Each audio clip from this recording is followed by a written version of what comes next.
Test 1, mic 2. Test 1, mic 3.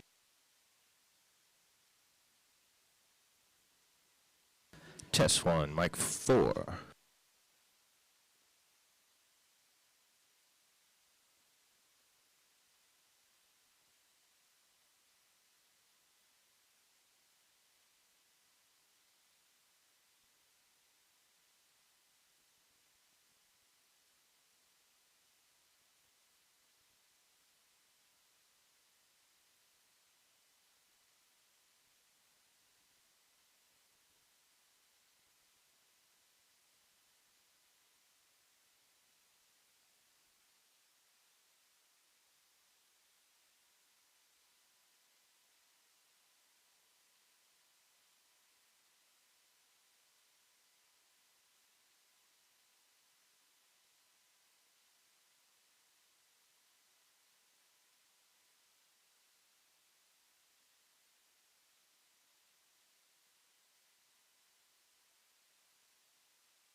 Testing.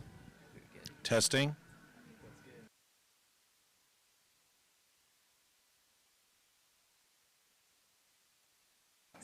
Testing. Yep.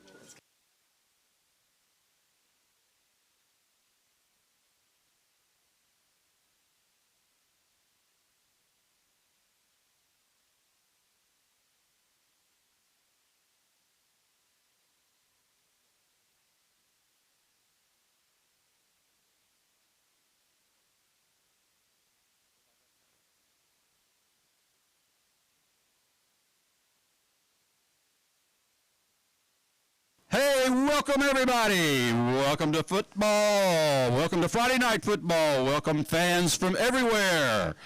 Tonight is a special night. We know you're going to enjoy it. We'd like to say a special shout out and hi and welcome to our Jones Longhorns. We're glad you're here. We hope you can celebrate with us. This will be a great football game and a great night. Also, this is homecoming, so we want to celebrate all of our alumni.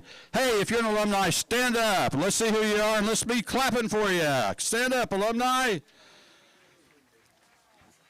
My script says, go by and Mr. Mack will give you a crisp $1 bill if you're an alumni. Oh, wait a minute, that's a $100 bill if you're an alumni. Okay.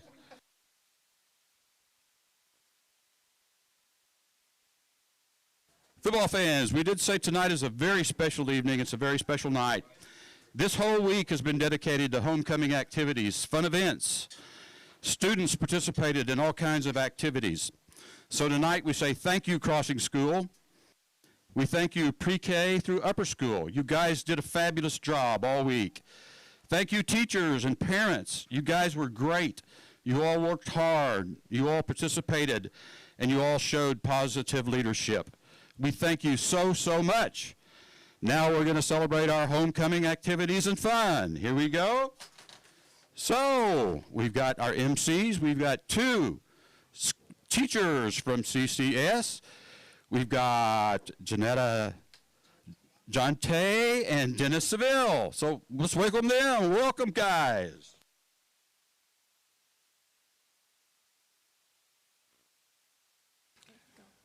Good evening and welcome to the 2022 and 2023 homecoming ceremony. First and foremost, we would like to thank all of the parents, family, friends, and alumni who are here tonight. Homecoming candidates are nominated by their respective teams and groups. The homecoming king and queen are voted on by the faculty and students of CCS. At this time, we would like to introduce our homecoming candidates, escorts, and attendants. Mr. Spencer Barnhill and Miss Maddie Gottschalk. Spencer is the son of Amy and Jason Barnhill. He has attended CCS for 13 years and is a member of Quail Springs Baptist Church. He is an 8-year member of the band and currently serves as president of the band. Spencer's favorite Bible verse is James 1:22. Do not merely listen to the word and so deceive yourselves. Do what it says. He plans to attend an undecided university with an undecided major. Maddie is the daughter of Shannon and Matt Goschalk. She has attended CCS for 15 years and is a member of Crossings Community Church. She is a 4-year member of show choir, 3-year member of National Honor Society, 1-year member of Student Leadership Council, and has been involved in the theater department since 5th grade. Maddie's favorite Bible verse is Proverbs 31:30. Charm is deceitful and beauty is fleeting, but a woman who fears the Lord is to be praised. She is unsure of where she plans to attend college, but is planning to major in nursing. Mr. Nathan Bond and Miss Bronwyn Link. Nathan is the son of Wendy and Gary Bond. He has attended CCS for 13 years and is a member of Crossings Church.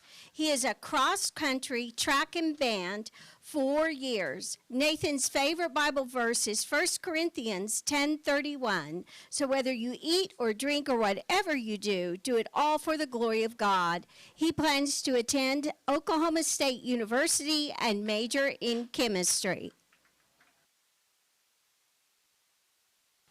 Bronwyn Link is the daughter of Piper and Brian Link. She has attended CCS for 12 years and is a member of Crossings Community Church. She is a 3-year member of track, cross country, and Hope Squad, and a 4-year member of cheer, Student Leadership Council, and orchestra. She currently serves as the communications director in the Student Leadership Council. Bronwyn's favorite Bible verse is Romans 15:13.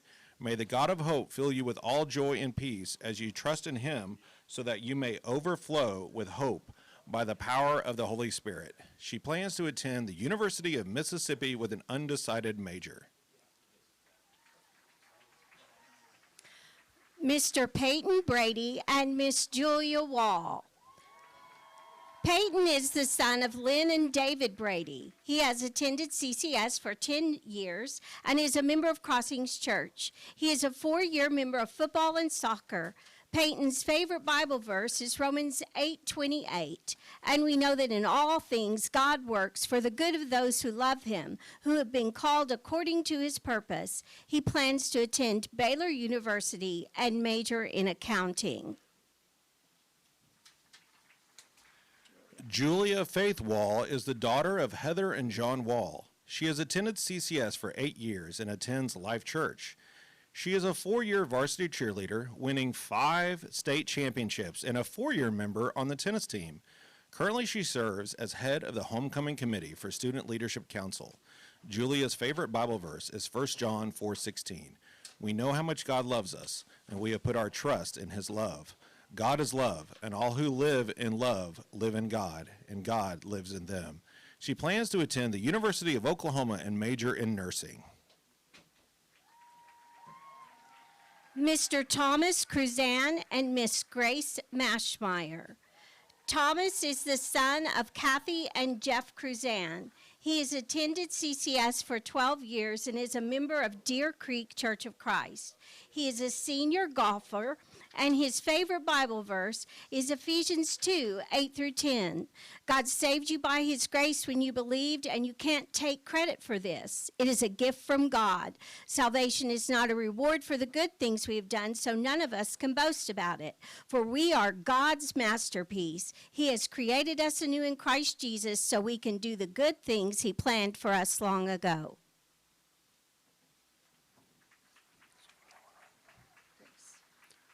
Grace Mashmeyer is the daughter of Carrie and Bill Mashmeyer. She has attended Crossings for 9 years and is a member of Crossings Church. She is a 3-year member of the varsity basketball team and its captain. Gracie's favorite Bible verse is Psalm 34:4-5. I sought the Lord, and he answered me and delivered me from all my fears. Those who look to him are radiant, and their faces shall never be ashamed.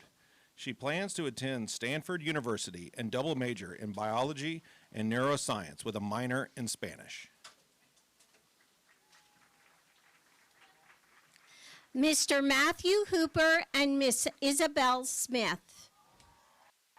Matthew is the son of Michelle and Scott Hooper. He has attended CCS for 13 years and attends Metropolitan Bible Church. He is a 4-year member of track, basketball, and band, and currently serves as Director of Service and Missions. Matthew's favorite Bible verse is Titus 3:5. He saved us not because of righteous things we had done, but because of his mercy. He saved us through the washing of rebirth and renewal by the Holy Spirit. He plans to attend an undecided university and major in kinesiology and physical therapy. Isabel is the daughter of Rebecca and Daryl Smith. She has attended CCS for 9 years and is a member of Quail Springs Baptist Church. Isabel is a 4-year member of CCS Theater, Vocal Music, National Honor Society, Student Leadership Council, and Hope Squad.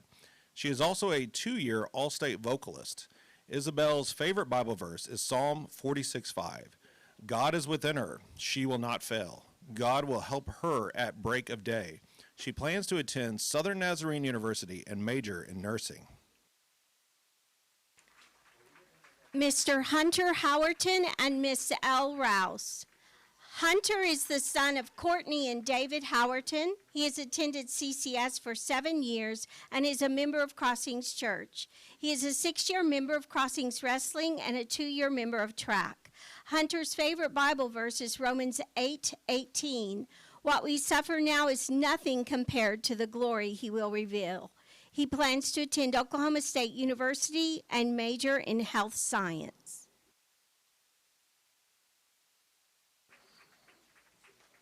Elle is the daughter of Shauna and Brandon Rouse. She has attended CCS for 15 years and is an 18-year member of Life Church. She currently serves as the Director of Service and Missions on Student Leadership Council. Elle's favorite Bible verse is Ezekiel 36:26. I will give you a new heart and put a new spirit in you. I will remove from you your heart of stone and give you a heart of flesh. She plans to play softball at Tulsa University and major in biological sciences. Mr. Preston Mahan and Miss Abby Klinkenbeard. Preston is the son of Vera and Chris Mahan. He has attended CCS for 15 years and is a member of Crossings Christian Church. He has been a part of the football and baseball team for 4 years and wrestling team for 1 year. Preston's favorite Bible verse is Joshua 1:9. This is my command, be strong and courageous. Do not be afraid or discouraged, for the Lord your God is with you wherever you go. He plans to attend an undecided university in the fall and is undecided about his studies. Abby is the daughter of Amy and Daniel Klinkenbeard. She has attended CCS for 15 years and is a member of Quail Springs Baptist Church. She is a 4-year member of the volleyball team.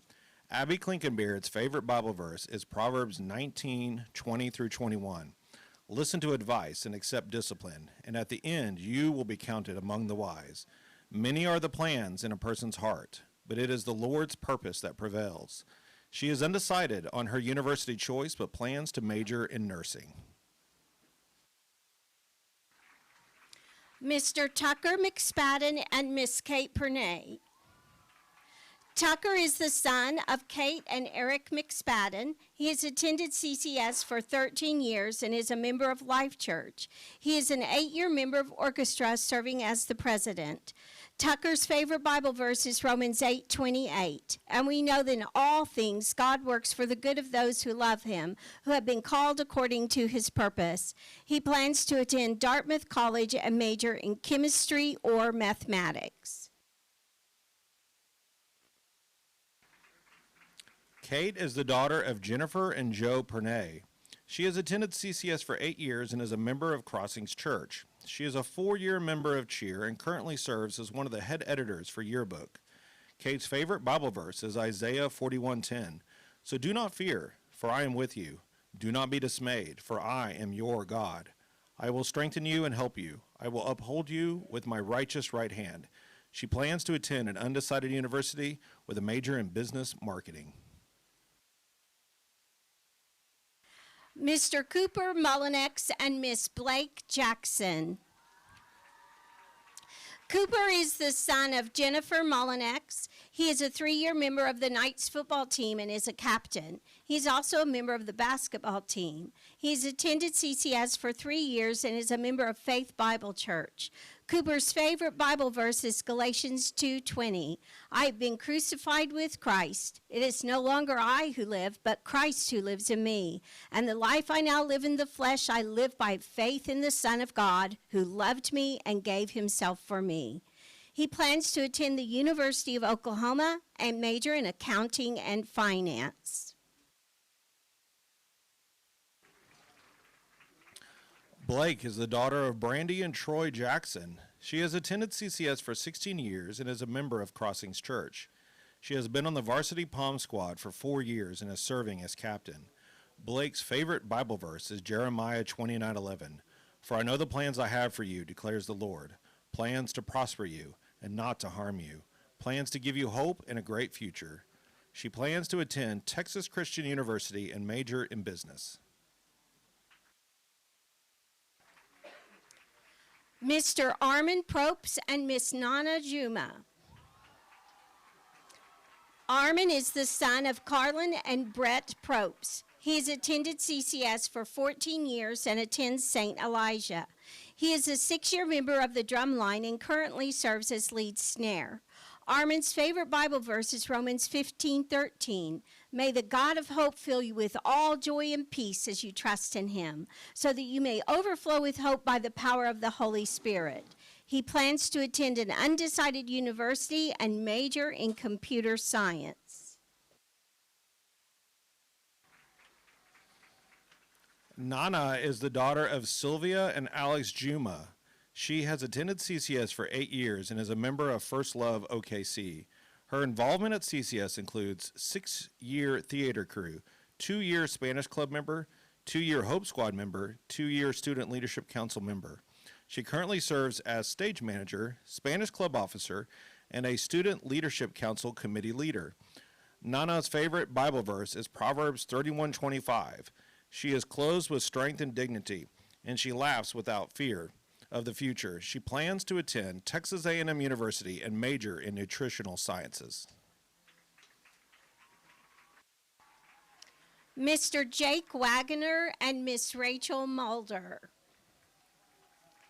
Jake is the son of Susan and David Wagner. He has attended CCS for 8 years and is a member of Crossings Church. He is a 6-year member of the tennis team.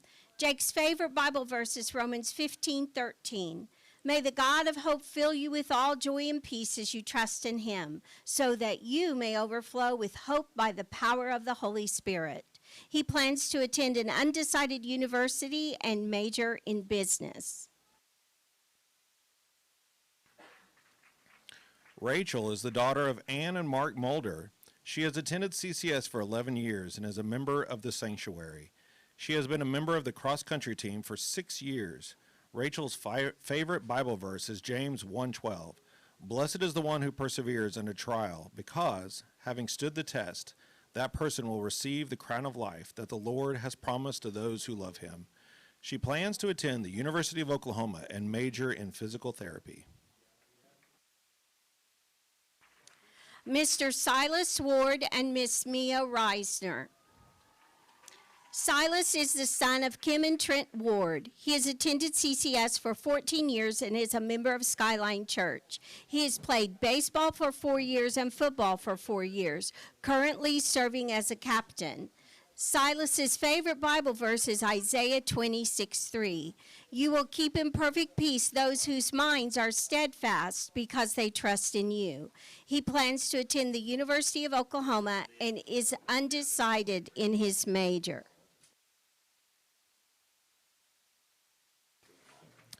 Mia is the daughter of Mandy and Jay Reisner. She has attended CCS for 7 years and is a member of Faith Bible Church. She is a 4-year member of Stuco, soccer, orchestra, and Hope Squad, and a 2-year member of cross country and athletic training. She currently serves as senior class president. Mia's favorite Bible verse is 2 Corinthians 4:18. So we fix our eyes not on what is seen, but on what is unseen, since what is seen is temporary, but what is unseen is eternal.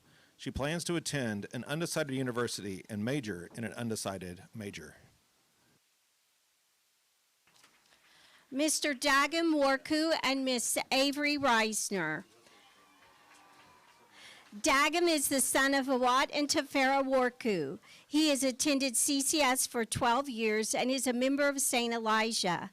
He is a 6-year member of the band, 4-year member of the high school jazz band, 3-year member of the soccer team, 2-year member of the wrestling team, and 4-year member of the National Honor Society. Doug's favorite Bible verse is Isaiah 41:10. Fear not, for I am with you. Be not dismayed, for I am your God. I will strengthen you, I will help you, I will uphold you with my righteous right hand. He plans to attend an undecided university and major in aerospace and mechanical engineering. Avery is the daughter of Mandy and Jay Reisner. She has attended CCS for 8 years and is a member of Faith Bible Church. She is a 2-year member of the football staff and currently serves as the vice president of the senior class. Avery's favorite Bible verse is Isaiah 40:31. But those who hope in the Lord will have renewed strength. She plans to attend an undecided university with an undecided major. Our junior attendants are Clayton Justice Meek and Ramsey Baker. Clayton is in 4th grade. His favorite color is dark green, and he enjoys wake surfing. He wants to be a professional wake surfer when he grows up. His favorite thing about Jesus is he died on the cross to save us from our sins. Ramsey is in 4th grade. Her favorite color is silver, and she enjoys competitive rock climbing, drawing, and telling dad jokes. She wants to be an animator for Disney when she grows up. Her favorite thing about Jesus is that he loves each of us unconditionally, no matter what. We would like to welcome back our returning king and queen, alumni Reed Lovelace and Abigail Steelhammer. Reed is currently attending the University of Oklahoma and majoring in psychology. Abigail is currently attending Oklahoma State University, majoring in pre-veterinarian animal science and minoring in applied music. Now the moment you have all been waiting for, your 2022 homecoming king is Matthew Hooper.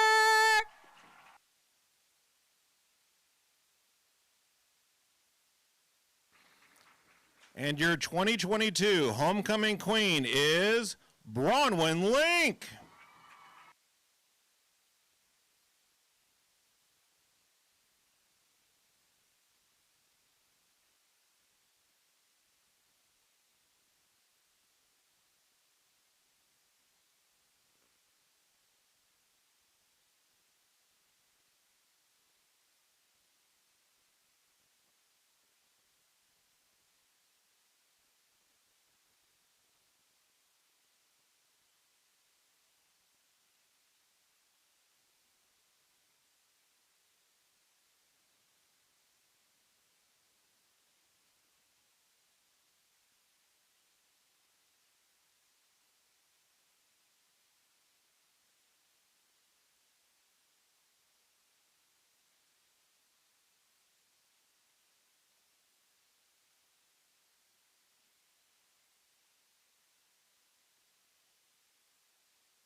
Ladies and gentlemen, would you please rise for this evening's prayer and national anthem?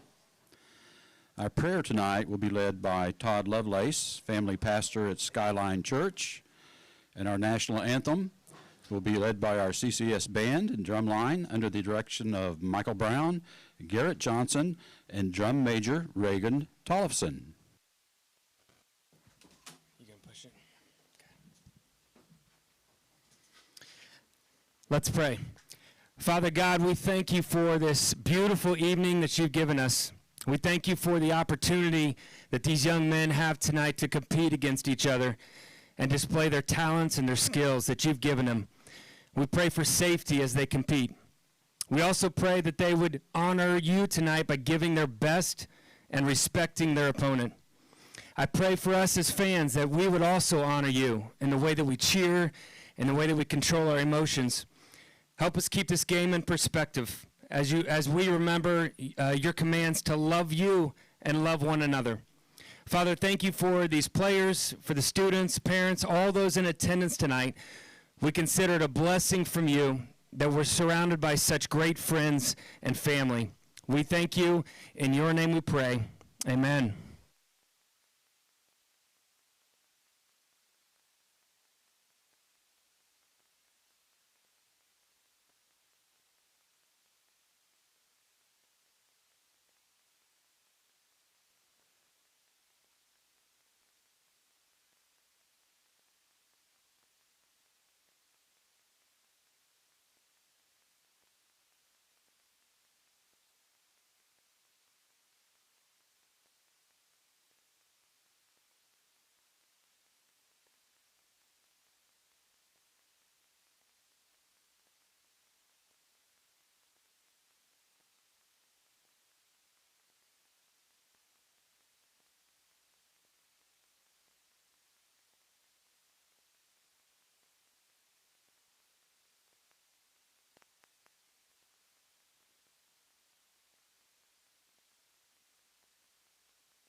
Our officials tonight: referee Troy Niles, umpire Lee Ross, head linesman Kyle Glass, line judge Todd Bradford, and back judge Ian Thompson.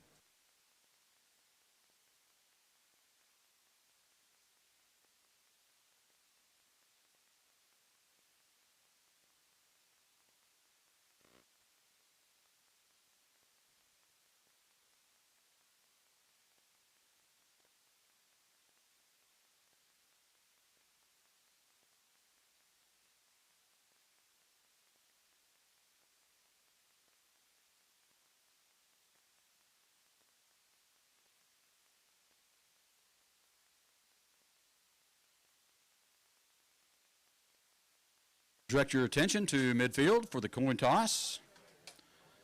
Our captains tonight are number 24, Silas Ward, number 51, Preston Mahan, and number 44, Blake Meek.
The Longhorns will receive tonight.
Let's hear it for the Knights.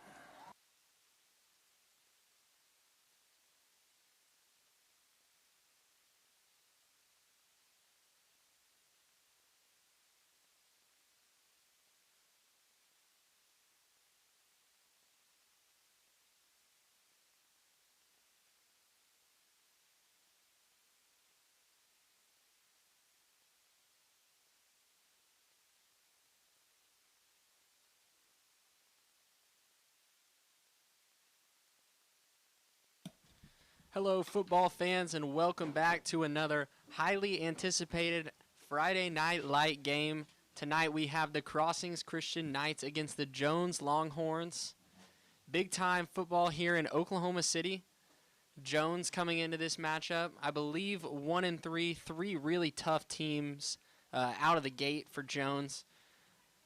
Battle tested early, and we know this is a Jones team that usually has plans to go deep into the playoffs, so battle tested early does not surprise me at all. Yeah, Jones is just a perennial powerhouse in football in this city, in this state, and they've just always got a good quarterback for sure, good quarterback play, and just they look big out there. Yeah, absolutely. Great quarterback play this year as well. Almost 1,000 yards through the air already through just 4 games. Longhorn team loves to pass the football here. Knights, too, without a key player in Silas Ward on offense and defense. Silas really does it all for this Knights team. It'll be interesting to see where the Knights turn to on offense. Neer is also out on the sideline. He has seen some work running the football. We'll probably see a lot of Brady tonight if I would had to guess. Yeah, and Cooper Molinex, a senior lineman, is also out, and so, man, the Knights are really depleted. That's 3 huge players, probably 3 of the top 5 players on this team, all out tonight for the Knights. Kick is off, and it is a good one all the way down to the Jones 5-yard line. Where he'll take it out to the 25. Knights push him out of bounds around the 30-yard line. Solid kick coverage there, and the Knights defense will be the first unit out onto the field here. Which the defense has been the highlight of this team for a couple of years now. Defense is really strong. It's won them a lot of games this year. Now, like we said, there's 3 defensive players. Their 3 best, probably, other than Blake Meek, are missing tonight. But they're a great sound unit altogether. And that Jones offensive line looks big out there against the Knights 3-man front. Jones will come out with 3 wide receivers to the left, 1 to the right from the shotgun here. Takes the snap, looking to the flats, has him. Turns it up around the 30 to the 35, out to the 40. Be close to the sticks there. You know, what you see a lot with the Knights is they'll bring 3 or 4 blitzers every single play. I mean, they just get after it. And most teams, a lot of teams it works that they end up with a lot of sacks at the end of the game. But if you're a smart team, like it looks like Jones just got rid of the ball real quick and got right through all the blitzers. From the shotgun here, takes a snap, looking to the flats, going to have a false start, I believe. Play blown dead. And that is the call here.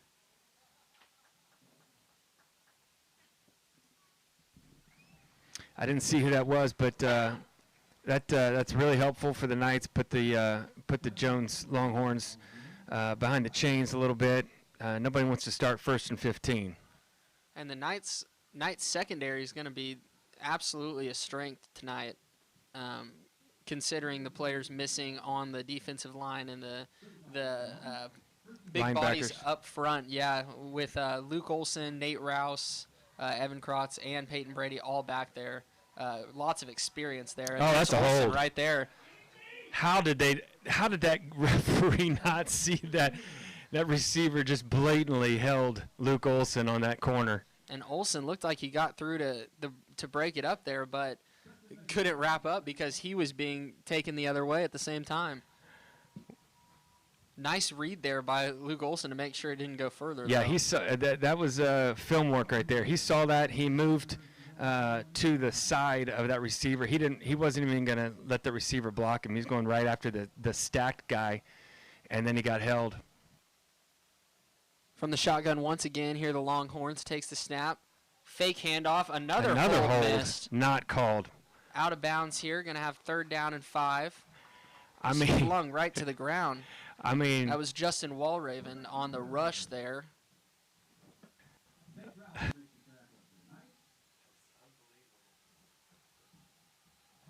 It's a good tackle by Nate Rouse. Coaches motioning for the sideline to get fired up here. Knights, solid crowd, homecoming tonight. Looks like about 3rd and 6 for the Longhorns here. I expect them to pass the ball. It's hard to run it against the Knights. Clayton Creasy here from the shotgun takes a snap. He is going to throw. Knights bringing heat. Throws to the sideline on the money. 30, 25, 20. Turns it upfield. 10, 5. Touchdown Jones. Clayton Creasy. It's hard for me because I know I'm a homer here, but our end was going had a clean shot at the quarterback. He gets pushed in the back right before that pass was launched, and the referees are just choosing to not call penalties so far in this game. Creasy finds a man wide open downfield there. Just had a step on the defensive back. Looked like Peyton Brady might have even been in position to make a play while the ball was in the air, but by the time it found the receiver's hands, it was too late. Extra point is a wobbler, but it is good. 7-0. Jones strikes first. Knights had a chance to get off the field there. 3rd down and 6, but Clayton Creasy finds a man downfield for another score, adding to his 1,000-yard total on the year. I believe that's his 10th touchdown pass to give the Jones Longhorns a lead. And now the Knights offense comes back out. It'll be interesting to see how they start out this year. We've seen multiple formations for the Knights. Nate Rouse at quarterback, Bennett Baker at quarterback. Lots of different things the Knights can do. One thing that I would love to see out of the Knights tonight, especially without multiple playmakers in Ward and Neer, is to find a way to get Luke Olson the ball in open space somehow, whether it be jet sweeps or what we just saw Jones do, those bubble screens to the outside. Just get Luke the ball in the flats. Would love to see Olson in open space tonight, especially since the Knights are lacking playmakers due to injury. Yeah, the other thing I could see them doing is getting Blake Meek more involved. He kind of plays more of a tight end fullback, but he primarily seems to be blocking, just to get him the ball a few times, see what he can do with it. Short kick here from Jones. It's picked up around the 25-yard line, tackled immediately. That was Luke Olson on the return. Didn't quite recover that ball. clean, and the Knights offense will trot out for the first series of the game.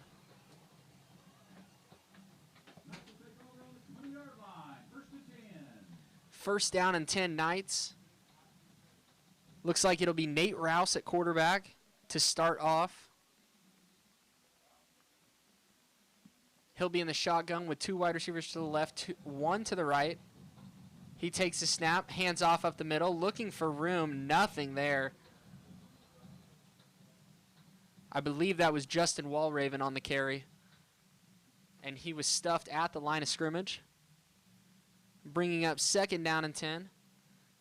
And usually when Rouse is in at quarterback, the Knights tend to run that read option look. And when it is a passing down, it's usually an RPO there for Rouse. They love to give him the option to run the ball because of his athleticism.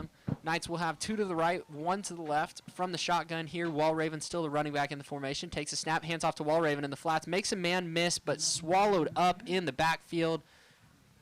That's about a 5-yard loss there from Walraven. Yeah, it was just a nice rush by 44. He's a big old boy up there, and it looks like 51 maybe didn't get over in time to be able to make that block. It's and Cameron Estrada breaking into the backfield there for the Longhorns. Yeah, he just swallowed him up. And so it's a good long third down and maybe 14 here. This might be one of those third downs where you just hand it off and try and play for field position here so close to your goal line. 2 to the right, 1 to the left from the shotgun here. Rouse takes a snap. He's rolling to his right, looking to throw across his body. He does. And it's picked off at the 35-yard line. And that is exactly what I was alluding to before the play. Jones will get the ball in fantastic field position right around the Knights' 30-yard line, where they will set up shop for their second possession of the game. Yeah, I'm not sure if the route was off or what, but he just overthrew that. Looked like Rouse just trying to make a play. And, you know, back to what I was saying, sometimes on those long third down and longs, you have players try to force things to try and make a play because they feel like they need to get it all back in one play. When the Knights would have been okay with a punt there.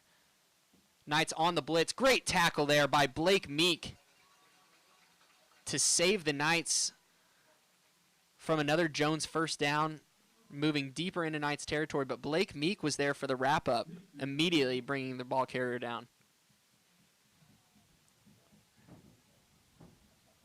It'll be second down and 9 here after the Meek tackle.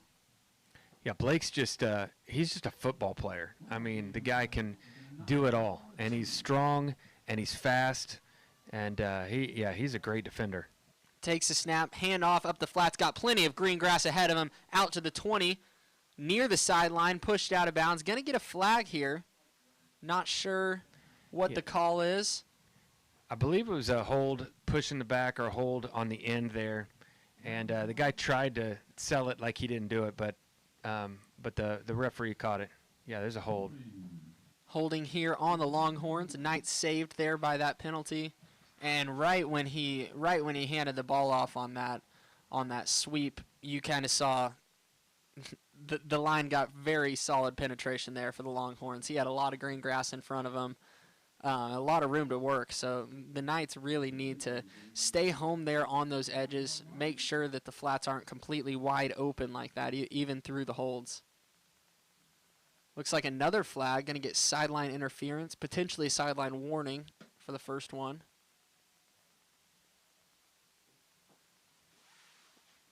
Well, the one and only sideline warning for Jones is out of the way here in the first quarter. Second down about 13, maybe 14. Creasy from the shotgun in the flats once again. That was a good block by the wide receiver on that one. Out to about the 25-yard line. Jones going to have a third down and around 3 or 4. Knight's going to have to find an answer for that quick swing pass. Yeah, the thing that I see already by the Jones quarterback is he can zip the ball pretty well. He gets it out there fast. A lot of the quarterbacks we've seen this year, they make that pass, but it takes a lot longer to get there. He zips it pretty good. Third down and 4, 2 to the left, 1 to the right. Creasy from the shotgun here. Creasy takes a snap, looking in the flats, finds him.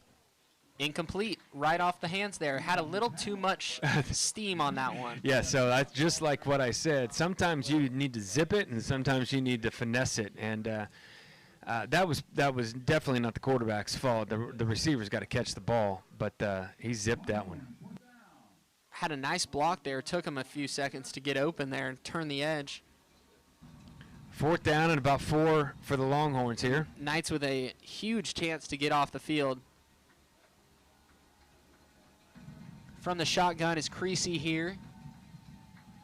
Oh, He that's takes a a false snap. start. They did not call. Throws it to the flats. Nice And he swallowed up defense. immediately. I believe Wow. that's Peyton Brady on the edge there. What a play. Saw it right away and very reminiscent to that first drive where Luke Olson rushed through, and the Knights were ready for it. That screen pass on the edge. Great play there by Peyton Brady. Yeah, he just shrugged off the blocker really well and was able to make that open field tackle. That was a great defensive play. And Knights have new life here after that opening drive interception. And it's so critical for the Knights to not go down 14-0 there.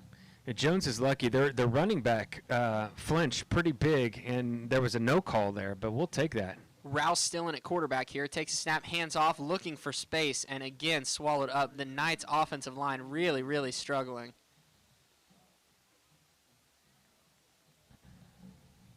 Yeah, they're getting manhandled right now. Let's hope they get inspired here and maybe That Jones front is just big. Just Yeah. looking at him, they are very, very disruptive, and the Knights are going to have to make some adjustments. Like the Longhorns, they're going to have to start opting to throw some quick passes, maybe to the flats, some outs. some jet sweeps, anything to get to the edge. Takes a snap, hands off up the middle, runs into a brick wall once again. Nothing. And the Knights, I don't know if they've gained a positive yard on offense so far. That defensive line for Jones is very, very stout up front. Yeah, I would agree. It's about 3rd and 18. Officially listed here at 3rd down and 17. I don't know if Crossings has that play in the playbook. Well, they tried it last time.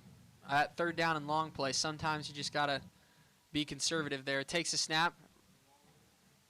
Nice I like move, it. cutting up the field there by Luke Olson, looking for room to work, and that's what I was saying earlier in the game. Sometimes you just have to get the ball to your playmakers in space, and Luke Olson there on the reverse had a little bit of wiggle room, and that was one of Crossing's most positive plays of the night. That was actually a very creative play. I like it a lot. I think number 4, Bennett Baker, was if he would have caught that block right there, he might have gotten maybe the first down. I don't know. He would have got more yardage, but the receivers got to hold on those blocks a little bit longer.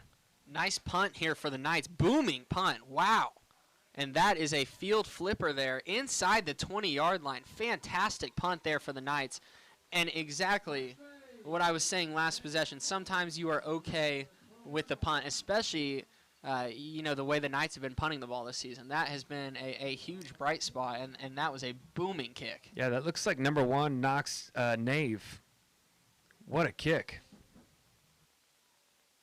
Completely flipped the field, and now the Longhorns have their work cut out in front of them here. All the way inside the 16-yard line now, Longhorns. So the Knights defense is holding up as far as the run game is concerned. Just getting the quick passes under control. Look at that. That's incredible Knights defense in the right there. backfield there. Creasy hands off, but nothing. Solid defense up Loss front of there for 4 the Knights. yards. Looks like that was Holden Manchester there on the edge.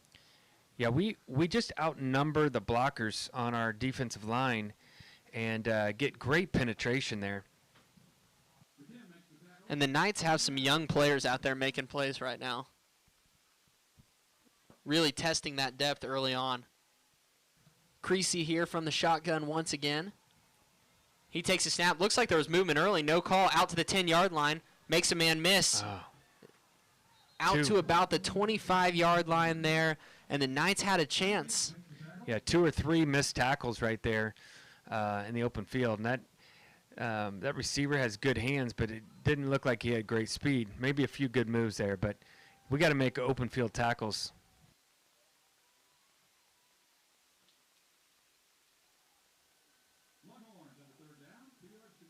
Third down and 2 here.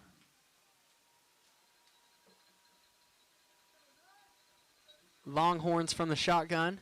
This is Creasy behind center. He takes a snap. Hands off. Quarterback keep. Stuffed. Looks like he did keep it on that read option and nothing. Knights run defense proving stout early on, and it seems like up until that possession, Jones was almost more comfortable with that short pass than any sort of running play. That swing pass was almost their inside zone or their halfback dive. Right. They were running that, as their kind of run play. And that drive, you see why. I'm surprised they didn't pass the ball on that play. Maybe they were just trying to throw him off. I almost before the play, I thought, watch for the quarterback sneak. And that's exactly what they did. And a dud punt there out to the 50-yard line. And the Knights going to have great field position here right at the 50. That punt only went about 20 yards, I want to say. Great possession there for the Knight defense. Great possession. Fantastic. And you wonder why the Longhorns went away from that halfback swing pass. We saw them kind of get shut down on the bubble screen a few times on that last drive, but the Knights have really had no answer for that halfback swing. Well, as good as Jones has been against the run, Crossings has been equally as good against the run. Absolutely. This Crossings run defense is no joke. From the shotgun here, Rouse looking. He's going to throw to the flats. Nothing. It's going to be incomplete here. I know Nate's been out for several games, so he's going to be a little rusty here, but I would use him a little more throwing the ball to his left, a left-handed quarterback. He's making some hard passes. Everything's rolling to the right, and so he's got to throw across his body. It's very, very difficult to do, especially for somebody who's missed, the last 4 games or 3 games. Rouse with a running back to each side. Gets the Longhorns to jump off sides here. It'll be 2nd down and 5 for Crossings. Yeah, that's helpful. I think this is a point of something that they need to continue to do is the Longhorns seem to be a little more undisciplined. I've seen a lot of movement. The referees haven't called everything, but there's been some holding, some movement. And so trying to get them to draw them off sides, these are good things to get them off, Off script. Yes. 2nd down and 5 here from the shotgun. Nate Rouse looking to throw. Now he's going to take off. He has green grass in front of him to the 40, 35. Oh, man, and he was sliding. No, and there's the late flag. Rouse trying to slide there. Well, he was going for his helmet. I mean, he dove right at his helmet. And it looks like the Knights just offset it with another penalty. Maybe. I saw a late flag there. Knights holding their teammate back. Well, obviously we don't have. It's either going to be on Jones or double penalties here. We don't have review here, but he was targeting right. I mean, helmet spearing his helmet. I just watched it over again. He should be ejected.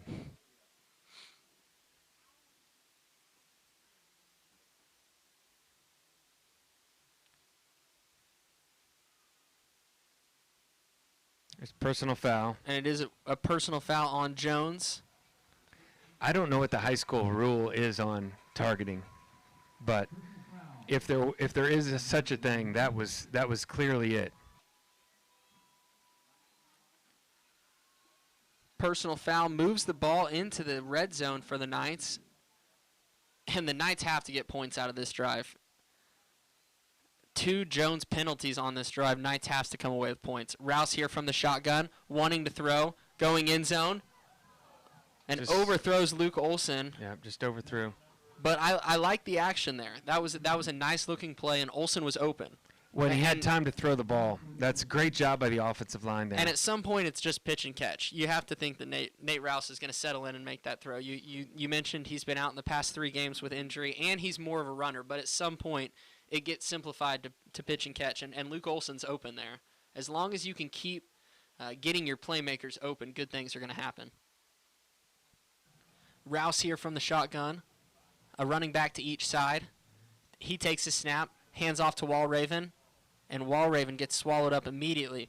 And that sweep to the outside is just not working. The Longhorns are in the backfield before he even has time to cut it upfield. You have to go with a slower developing run play there. Well, Rouse needs to keep that ball. If he fakes that and keeps the ball, he's got a 10-yard gain on the outside. Rouse he's so fast out here on this field when he gets going, especially if he just takes a little more of those reads, fakes them, and takes off with it, good things are going to happen. 3rd down and 16 here for the Knights. Have to get half of it back at least. Rouse dropping back in the shotgun to throw the ball. Scrambling to his left, looking to throw. He does. And it's caught. Oh. Caught on the sideline. Nice catch. Gonna say he's in Yes. bounds. Right near the 1st down marker. And I am not quite sure if he had a foot in bounds there or if he was already He out of definitely had- bounds and came back in. He definitely had one in. It looked like he swung his other foot around. I don't know if it was out of bounds originally, but the referee gave it to him. Knight's gonna go for it here. 4th down and 3, it looks like. Rouse from the shotgun. Looks like he's just trying to get him to jump. Would not be surprised if Crossings uses a timeout, and that is exactly what they are gonna do. Timeout on the field. We will take a timeout as well. Again, this is Ross Lovelace on the call, play-by-play tonight. Jones leads 7-0, but Knights threatening here inside the 15-yard line. We'll have a 4th down and 3 coming up shortly. Stay tuned. Again, you are listening to Crossings versus Jones tonight. CrossingsSchool.tv.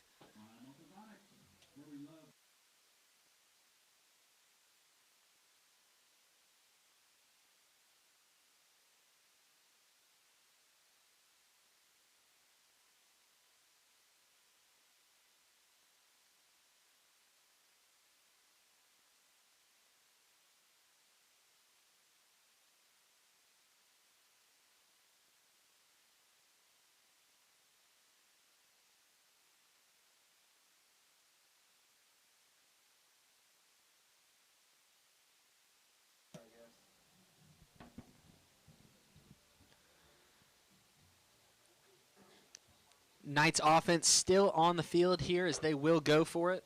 4th down and 3.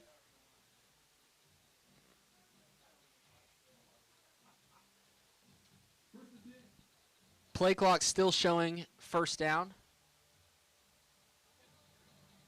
4th down and 3 here from the shotgun. Rouse takes a snap, gonna run it, passes it at the last second to Brady, and Brady stood up. Turnover on downs here. Yeah, I would have put 3 on the board right there. We got a good field goal kicker. I would have put 3 on the board, but I can appreciate going for it for sure. And that play there, Rouse is just such a strong runner. You hate to see him pitch it at the last second because he would be the one to fight for extra yards there. Just tough play all around there for the Knights, especially, with what was working over the middle of the field. Going back to the pass that he threw to the sideline, I love that play rolling out to his left. He could tell he throws the ball much better going to his left. From the shotgun here, throws to the sideline and is tipped. Nice tip. Incomplete. And again, like I said, this Knights secondary is really a strong suit of the defense tonight. You've seen Luke Olsen and Peyton Brady make big tackles in the backfield. Another tipped pass. Yeah, even the touchdown pass, Peyton Brady was in position to make that play, Yeah. and I think he just tripped up as he turned his body to find the ball, but he was in position. 2nd down and 10 here.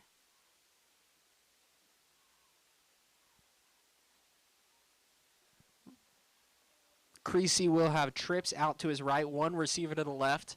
takes a snap from the gun, hands off to the flats, out at about the 10-yard line and brought down just before the 14. Going to get a late flag. I'm not sure about that one. Well, number 9 was holding the entire time, so I don't know if he saw him or not. But Jones is very handsy, just kind of grabbing at the receivers, at the defenders. I think they're probably going to get a personal foul on the Knights here. Came in, I guess what they saw was late. And that is exactly what it's going to be. Nope, they are going to call holding. Looks like they were explaining it to the Knights sideline. It is going to be holding. I accept your apology. Will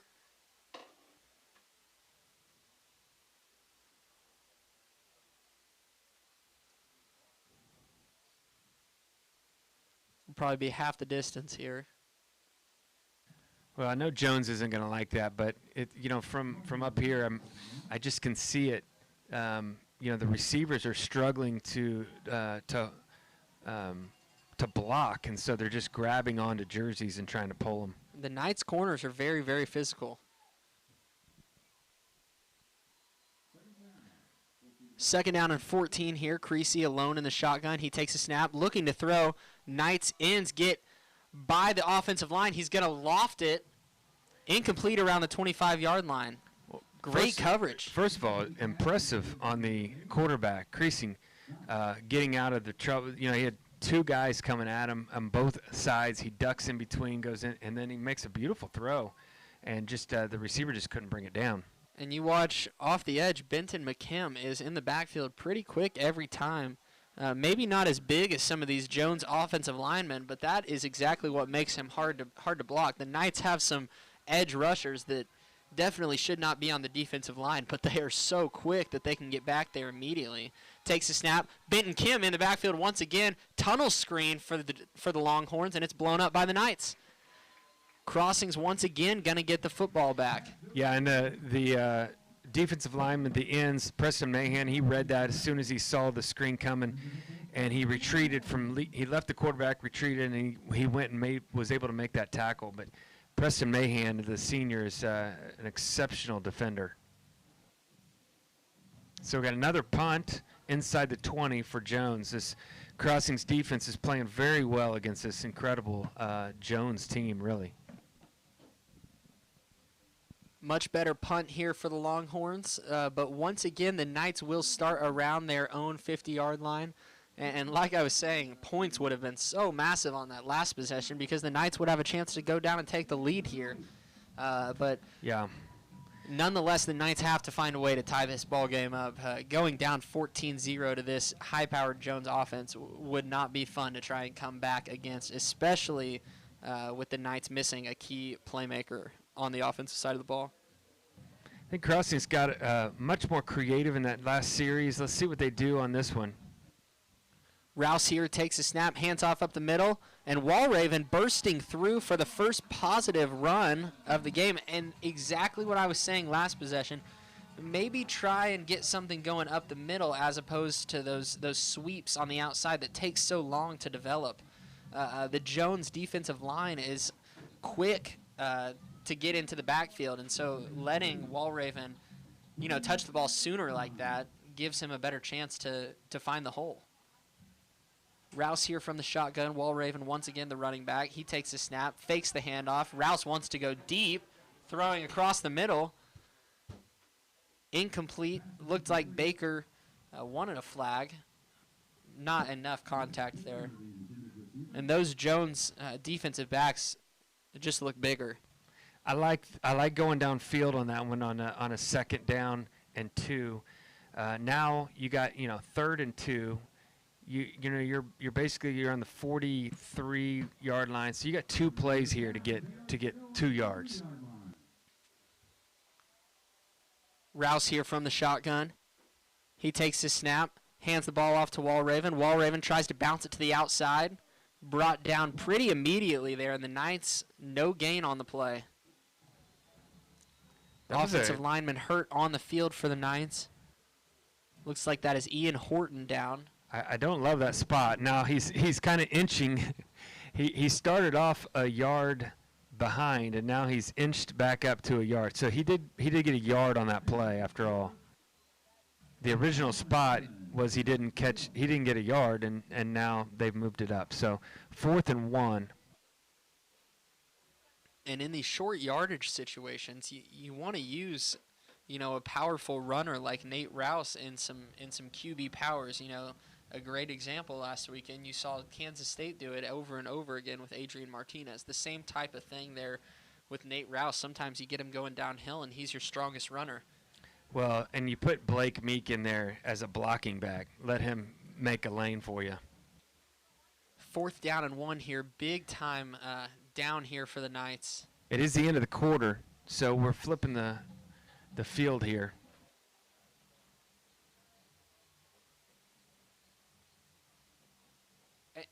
And I think the Knights are going to punt it. The Knights are going to punt it here. They're not going to go for it. 4th down and 1, driving on the Jones side of the field. And the punt is a very high one, not a good punt. Doesn't even go 10 yards there.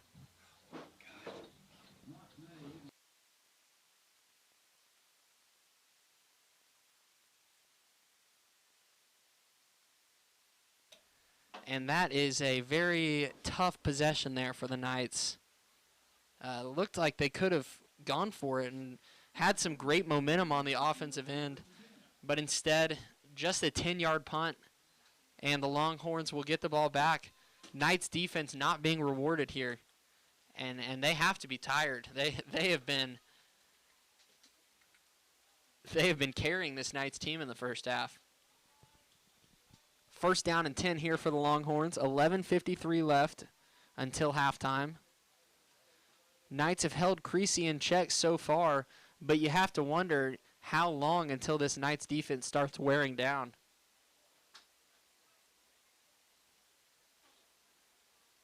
And the coaches once again motioning to get the drone off the field. This is the second game that this has happened. That we're flying another drone. Hopefully they don't give us a penalty for it. We'll just tell them it was Jones's.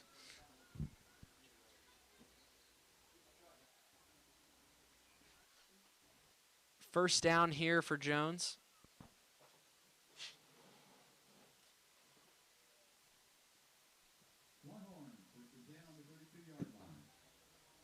Well, ball on the 32-yard line here for the Longhorns. And Creasy will have a running back to his left and trips out to his right. Knights looking like they're bringing pressure. false start. And the Longhorns get a false start.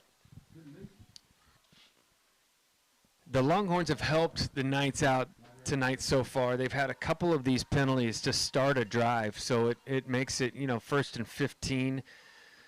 And puts them behind the chains, so that certainly helps. Like I was saying earlier, they're a little bit undisciplined. Takes a snap. He's going to go deep. Has a man at around the 40. Incomplete. Wow. Great coverage there by Luke Olson. That was really good coverage by Luke Blanketed. Olson. Yeah. Turned around, located the ball, and made a play close to the sideline. That is fantastic coverage there on the outside by Luke Olson. Yeah, because he was beat early, and then he kind of just caught up with him and barely turned around. He didn't even really get much turned around, but he was able to not touch the receiver and knock the ball away. Very, very nice defense. He uses all of that It looks like there was a penalty on the play. tall frame he's got. I'm not sure what the call was. Personal foul. I know that wasn't pass interference. Must have hit the quarterback. Must have hit the quarterback. So that's unfortunate. 1st down and 10 for the Longhorns. Takes a snap. Quarterback keeper up the middle. Nice gain for about 10 yards there for the Longhorns. That was Creasy on the carry.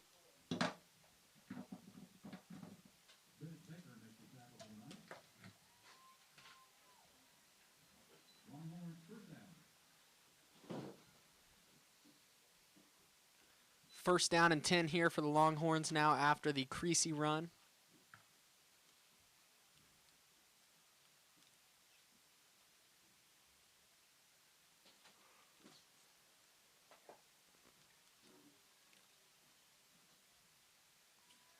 Jones will have trips to the right, one receiver to the left. Creasy from the shotgun.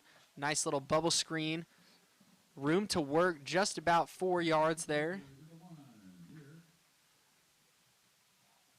And again, solid push there from the Knights defense to only give up 4 yards on the outside. Second down and 6 here for the Longhorns.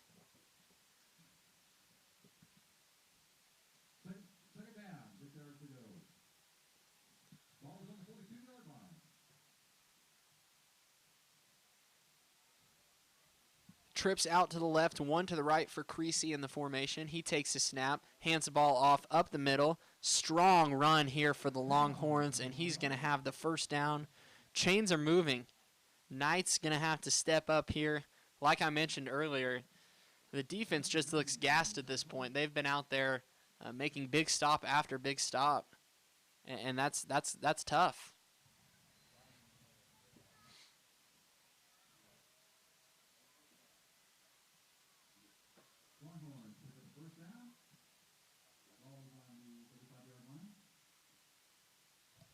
Yeah, and they got good pressure in the backfield. Somebody actually pulled on his jersey and just almost was able to bring him down. But that running back ran through that tackle and about 2 others before completing that 10-yard carry.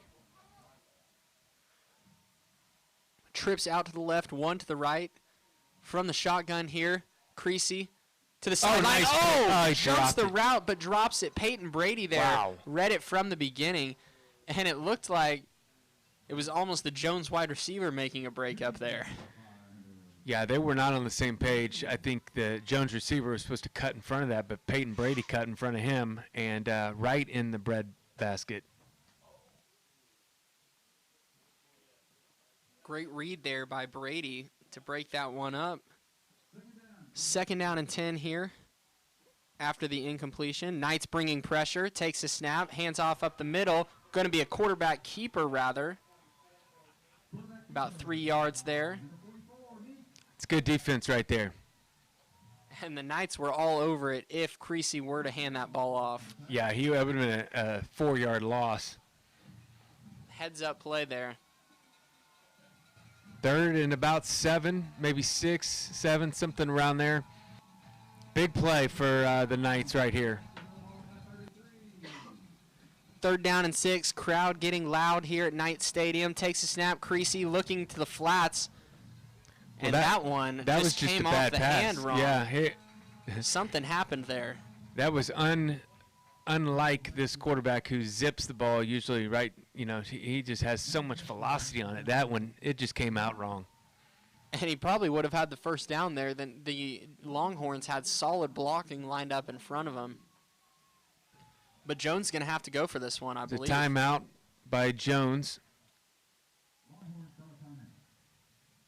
Timeout on the field. We will take another break in the action. Jones leading 7-0 here. Midway through the second quarter. Again, this is Ross Lovelace on the play-by-play call. We will be back shortly.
Longhorns back out onto the field here as the fourth down pass rather, is incomplete. Another great play there by the Knights secondary. I believe that was Peyton Brady on the defense and Nate Rouse with the safety help over the top. Yeah, Peyton was in good position, but it was a little bit over his head, so Nate comes in from the safety spot and really breaks it up. He did that. That's a good two-man coverage right there. Knights still looking for their first points of the ball game here. As Rouse stays in at quarterback, looks like they've kind of found something there. From the shotgun, hands off up the middle. Nice run there for the Knights. Looks like that's Bennett Bell on the carry. Pushing the pile, and that'll be a first down.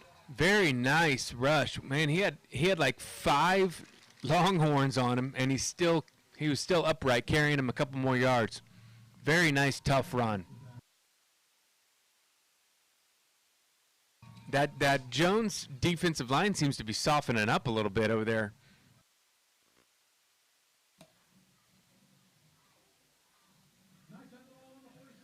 Rouse back in the shotgun here. 2 wide receivers to the left. Bennett Baker out alone to the right. Rouse takes a snap, gonna throw it to the flats, complete. Out of bounds, good for about 7 there. It's a nice pass, nice route by the receiver out there. I believe that's Braden Ayala on the edge there. That's exactly what you want to do on first down. Get 7 yards on first down, set you up to have success on the next couple of plays. It's a great first down play. Look out for Krotz in the slot here. He's got a pretty big cushion there. Rouse here takes a snap. He's rolling, looking for room to run. Nice block on the outside by Meek. Rouse turns it up, gets the first down, and pushed out of bounds. Positive possession here for the Knights. Yeah, nice blocking down on the receivers down on the end. That was a great play by Blake Meek to seal the end there. Good play call by Crossings coaches there. Now what the Knights can't do is a big loss here. This is a prime position here. Can't get fancy in the backfield. Rouse from the shotgun. Jones stacking the box here. Takes a snap, hands off up the middle, looking for room to run and gets about 3-4 yards. Strong run there. Yeah, that's a nice run on first down. And again, Bennett Bell has some size to him and some strength there. And Walraven, while a fantastic running back, is more of a speedster on the edge. But Bennett Bell looks like a powerful, strong back in there.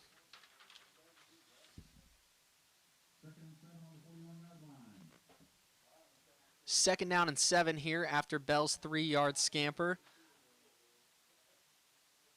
Rouse still in the shotgun, takes a snap, fakes the handoff, dropping the throw, rolling, does throw, nice. Caught.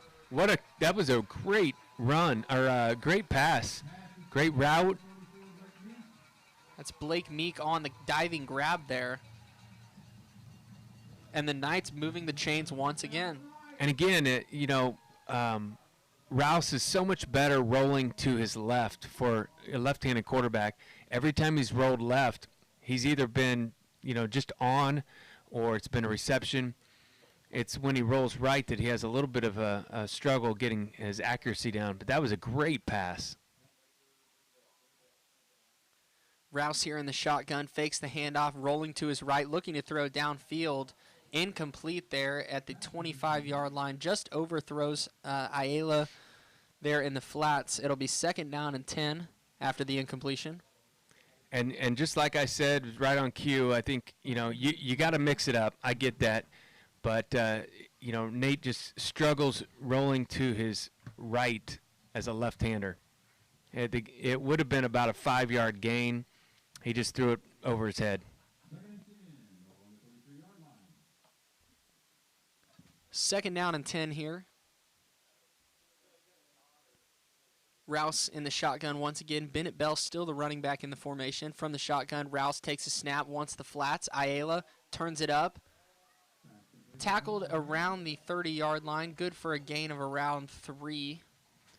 Yeah, the difference there is Nate had his feet under him. He wasn't running, and so he's much more accurate throwing to his right when he's got his feet under him. He's steady, and he's not trying to run. Nice pass by Nate Rouse.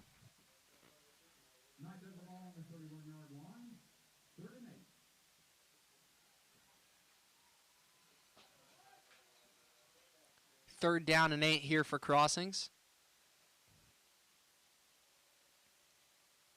Rouse from the shotgun takes a snap, hands off up the middle. Nice delayed draw there. Only good for about 3, but the Knights now have a much more manageable fourth down. Instead of 4th down and 8, you're going to have 4th down and around 5 or 4, assuming the Knights plan on going for this one. It's about a 45-yarder if they try to kick it. I don't know what the range is of our kicker. They are going for it. 4th down and 5 here. Rouse from the shotgun takes a snap, fakes the handoff, rolling left to the sideline, caught. It's a great pass. And that is a great pitch and catch there near the sideline. I believe that is Krotz on the catch. Great route and a great catch. Smart by the coaches to roll him out to the left on that one. What an important 4th down play. Roll him out to his strength. And Krotz has fantastic hands, so just getting the ball in the hands of a receiver you trust to catch it there on those short downs is so important. And the Knights have a few of those. 1st down and 10. Knights need points on this drive. Rouse from the shotgun here. He takes his snap, hands off up the middle. Bell makes a man miss. Tries to push the pile forward. Gets back to the line of scrimmage, but not much more.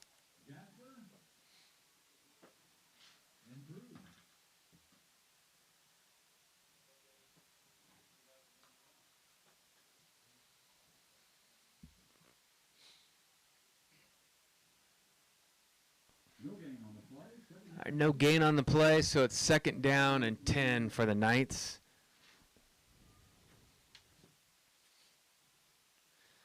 Clock ticking under 5 minutes here in this first half of play. Jones leading 7-0. Knights knocking on the doorstep. Takes a snap, hands off to Bell. Bell looking for a hole. Gets a couple yards, maybe 2 or 3. It'll be 3rd down and about 8 here for the Knights. Yeah, I know you don't want to talk about the next play, but if they happen to not get this, I would suggest a field goal. What do you think? It's close.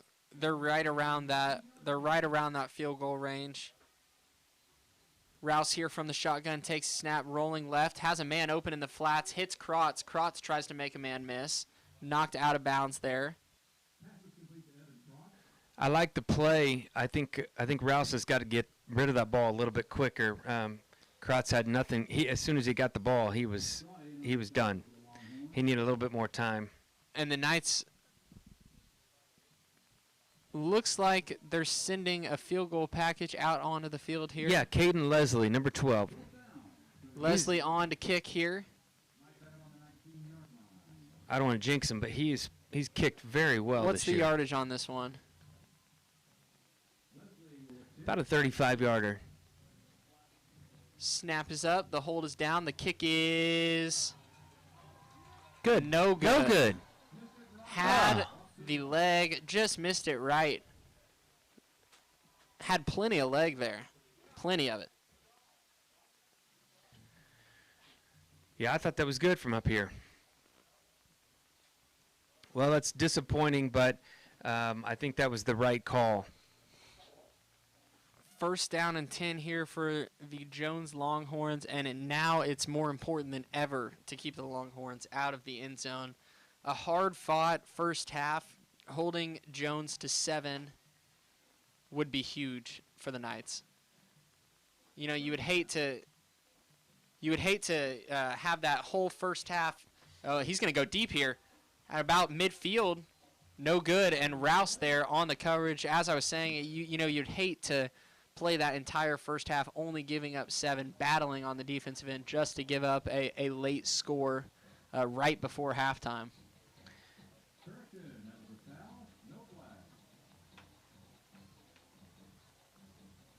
It showed good restraint there. We had a rusher that could have just laid out the quarterback, and he got rid of the ball just in time.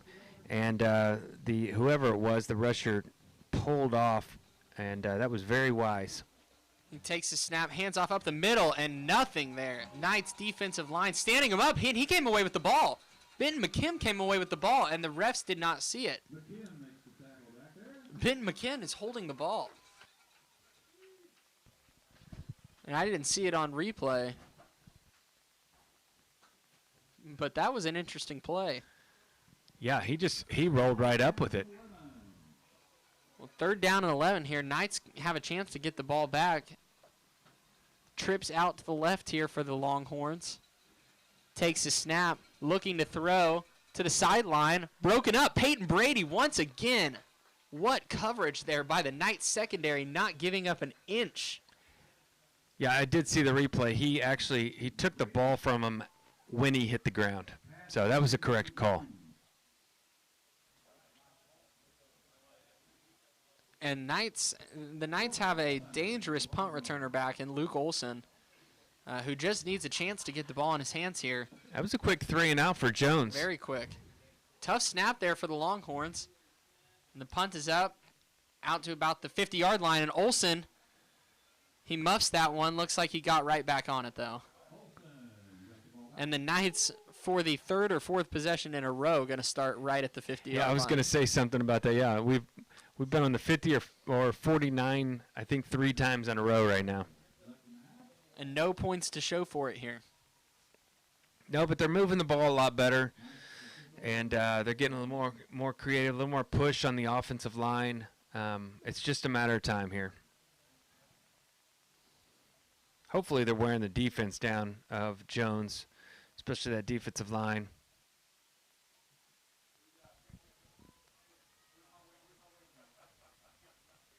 Crossings here, looking to get one final score in before the half. Takes a snap. Rouse looking to throw across the middle. Nice throw. Brady.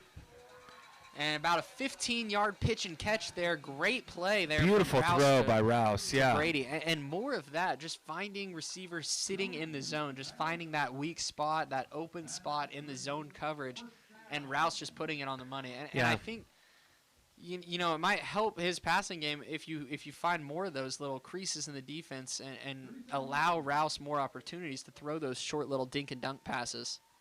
Yeah, he's rolled out on most of his passes, which is by design to give him a little bit more time. But that one was in the pocket. He And to stood in give the him the pocket. choice to run if he wants to on that rollout because of his athleticism. Right, that's right. So I think it's great offensive play calling there to mix it up a little bit. Let him throw a couple in the pocket, roll out right, roll out left. 2nd down and about 6 here now for the Knights, down on the 35-yard line. Rouse from the shotgun here, calls Krotz in motion, takes a snap, hands off to Krotz on the edge. Krotz looking for a hole in the defense and nothing. And there's that 5-yard loss that we were saying is so critical. You know, sometimes maybe try and find a slant over the middle there. I like that play call, actually. I just the blocking is just not there. And that's what we were kind of alluding to, you know, earlier in the game on those sweeps and this Jones defensive line that's so disruptive and so big. Sometimes those, you know, longer developing plays are just brought down for loss there. Yeah, that was that's a really good little jet sweep kind of, and the ends just did not hold up on their blocks. Rouse to the flats here, and Krotz can't control that one. Just can't hold on to it. You wonder if the Knights are going to try and pin him deep here. I think that's a good call. They're having trouble moving the ball. Got a minute left. I would definitely pin him deep here. It looks like their offense staying on the field here. 4th down and 11. 1:09 left. Rouse still in at quarterback. He takes a snap. He's going to throw it. Wants to go deep. Has a man. Kratz! It's caught! It's caught at the 10-yard line. Rouse to Kratz. What a play! And Rouse aired it out. Beautiful play. Kratz high-pointed the ball and made sure it was secure at the 10-yard line. Beautiful pitch and catch there from the junior duo. Great play call. I gotta admit, I was totally wrong on that. I would have definitely punted that ball and pinned him back. That was an incredible play. Nate Rouse sat back in the pocket, waited for him to open up, and hit him right in the numbers. Takes a snap. Rouse wants to throw again. Rolling, does throw. Oh, and this one almost picked off, but broken up. That was almost a disaster there. Knights avoid it, and the clock stops with 42 seconds. You have time. Be patient here on offense. And if you're the Knights, you have to be okay. I mean, obviously, you want to score 6 here, but you have to come away with some form of points here. You have to come away with points. I realized I was wrong a minute ago, but I would not roll Nate out to the right on this play. I'd make sure that his passes right here are accurate. Timeout. And the Longhorns Jones. want to think about things here. It'll be 2nd down and 10 when we come back out onto the field. Knights will keep possession on offense. 42 seconds as they try and tie this one up right before halftime.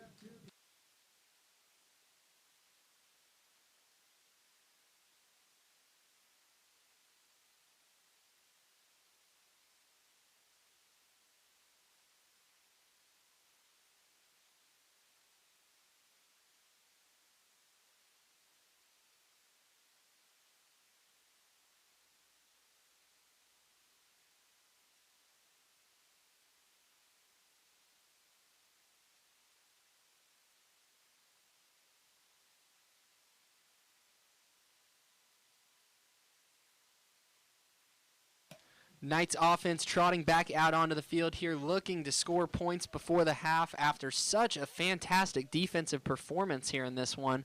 7-0, Jones leads. 2nd down and 10. 42 seconds left in this first half. Rouse here from the shotgun, takes a snap, dropping back, looking to throw. He does across the middle, no good. And Rouse hit hard there on his blind side.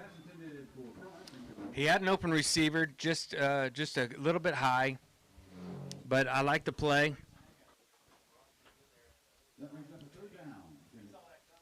Third down and 10 here. And 37 seconds.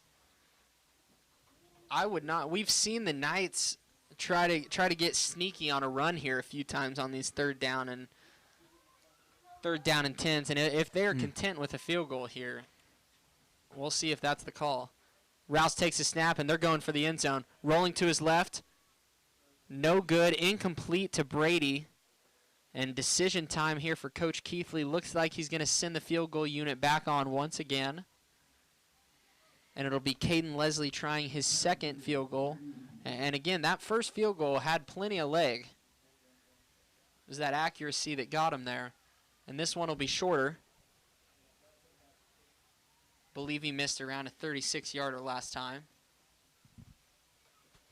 This will be 27 yards.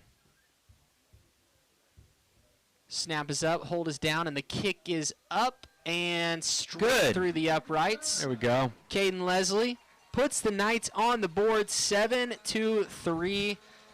And a solid half of football for the Knights against a really good Jones team. This Crossings team has a lot of talent on the sidelines tonight, injured, and they are putting up a fantastic fight. 7-3 here. Well, like we said, their first score was a long pass that was well defended, and the defender just slipped a little bit, and they were able to score on that one long play. But take that away, and the defense of the Knights has been unbelievable tonight.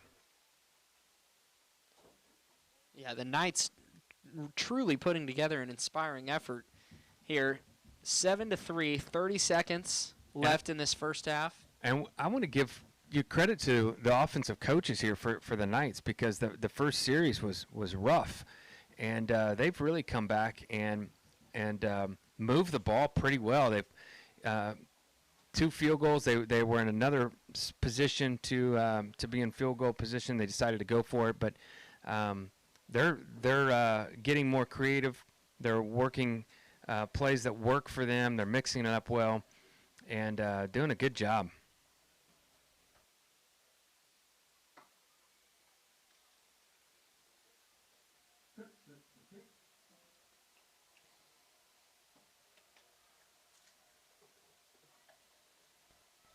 And Cook here set to kick for the Knights. I'm probably booting this right out of bounds. Great kick down to about the 15-yard line. Jones going to have a chance to return this one here. He has blockers in front of him. Out to the 40-yard line to the 45. Turns it back inside. Down at about the 50-yard line, and the Knights going to have to play defense for about 2 or 3 plays.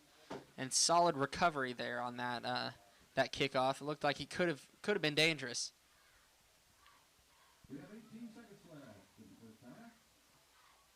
Yeah, so this guy's got such a good arm. I mean, I would really play more of a cover 3, maybe even 4 deep on this, just to make sure nothing gets behind me.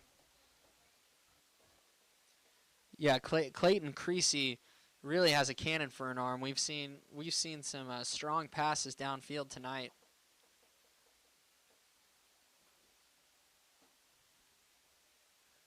Longhorns will have 18 seconds left. Creasy here from the shotgun takes a snap, hands off up the middle. An immediate 8 yards here. We'll see if the Longhorns want to blow a timeout. I am really surprised at that play call. And the Longhorns do call a timeout. You wonder if it was one of those things they see what they got with the first play, and then now that they have positive yards, they might try and take a couple shots. That was really surprising. Whereas if that play gets stopped for nothing, you let the clock run out and head into halftime.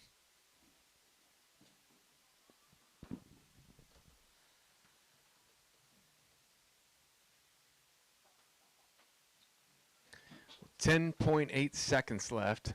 I'm guessing they might throw some things towards the sideline, just so they can get maybe 2 plays out of this. Otherwise, it's 1 play and done. I'd also prepare for some kind of a hook and ladder situation, some kind of pitch that could be a short pass and a pitch to somebody cutting around the corner.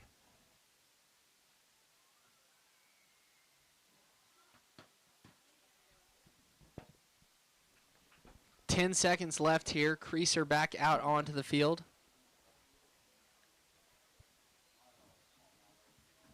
From the shotgun. Takes a snap. Creasy dropping back, rolling right, looking to throw. And he has to just throw it out of bounds. Incomplete. Oh, man, and the Knights going to get a penalty. Late hit out of bounds there. And a very unnecessary play near the sideline, just throwing it away. Wow. 4 seconds left, and now Creasy is actually going to have a shot to go to the end zone.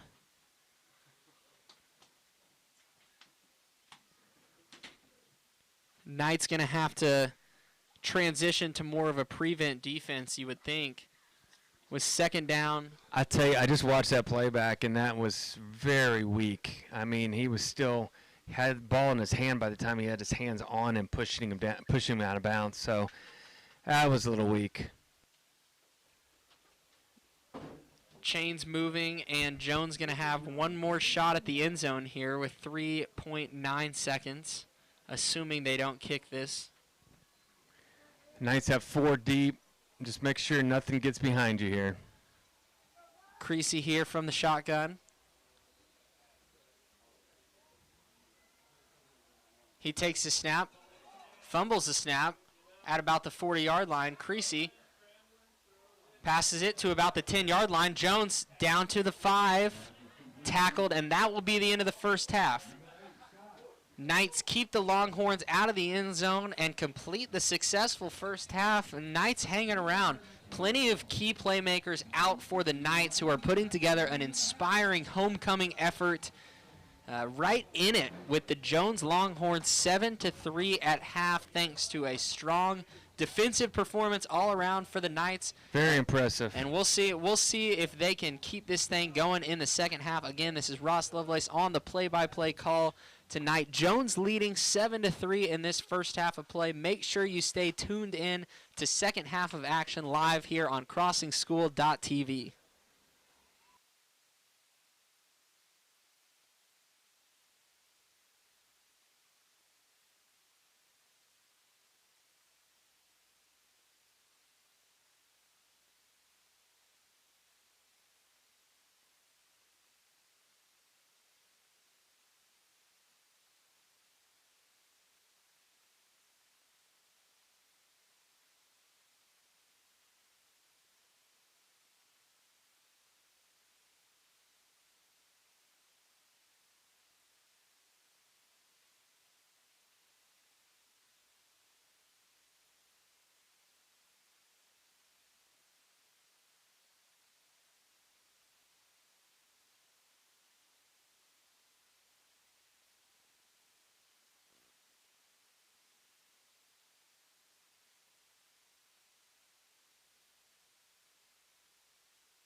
Hello, fans, and welcome back to second half action here from Knight Stadium. Jones on top 7-3 after a hard-fought first half of football. Knights with some stout defense in that first half. Strong play from the secondary, specifically Justin Walraven, Luke Olson there on the edge. Strong play there by the Knights, and a great offensive possession to score points there at the end of the first half. Olsen here looking for room to work on the 20-yard line. Can't find much. Wrapped up quickly, and that will bring out the Knights offense. And this is the worst field position they've had to start throughout the entire game. So we'll see what they dial up here with more of an open field. And it'll be Nate Rouse once again in at quarterback here. And the Knights will set up shop at around the 24-yard line with a fresh set of downs. I really like what Nate's been doing, especially, the first couple series, getting his feet back underneath him after being injured for several games. But he's doing a really fine job moving around the pocket and being in the pocket. He's done a good job. So and a nice QB-powered Nate Rouse breaking free to the 40, 45, 50, 55. Oh, and flag. There's a flag. This might be coming back. Nate Rouse with the QB power for the touchdown. What a play by Rouse, but this one I'm watching this over again. coming back. Man, tough call there. If this is a bogus call, I'm walking out on the field, Ross. Oh, man, a 60-yard run called back for Nate Rouse.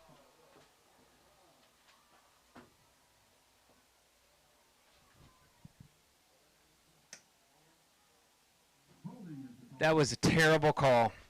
I mean, absolutely horrendous call. I'm sorry. I just watched it. I don't see a single hold in any of that. And a Wow. touchdown taken off the board for the Knights. Beautiful play there. Beautiful play. And that's exactly what you want to see. You've seen so many of those handoffs up the middle now. Rouse finally keeps one on that QB power to keep the defense honest. And you see his speed there in the open field. Goodness gracious. If somebody out there sees that, text me, because I did not see anything right there. If you saw the hold, please ring Todd's hotline here from the box. 7-3, Jones leading. Rouse here in the shotgun. 2 wide receivers to the right, 1 to the left. He takes the snap, hands off up the middle this time. Walraven trying to break free. And that's about 3 yards there. Solid run there for the Knights. I like Walraven's so tough. He just keeps his legs going. They turned maybe a 1-yard gain into a 4-yard gain. Very tough run. Now it looks like they moved back maybe a little bit. Second down and 6 yards.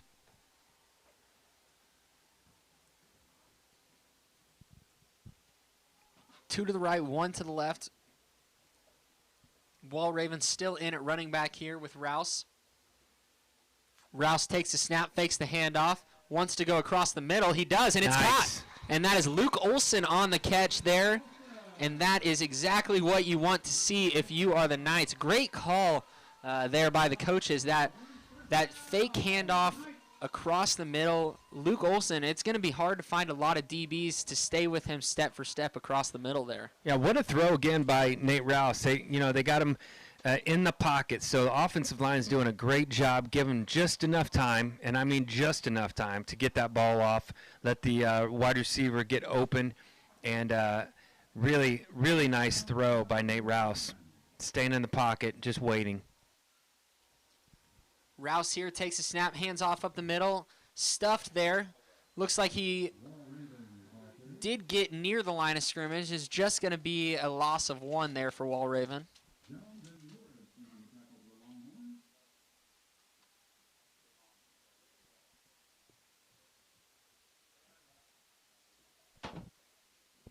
Second down and 11 here. 2 wide receivers to the right, 1 to the left.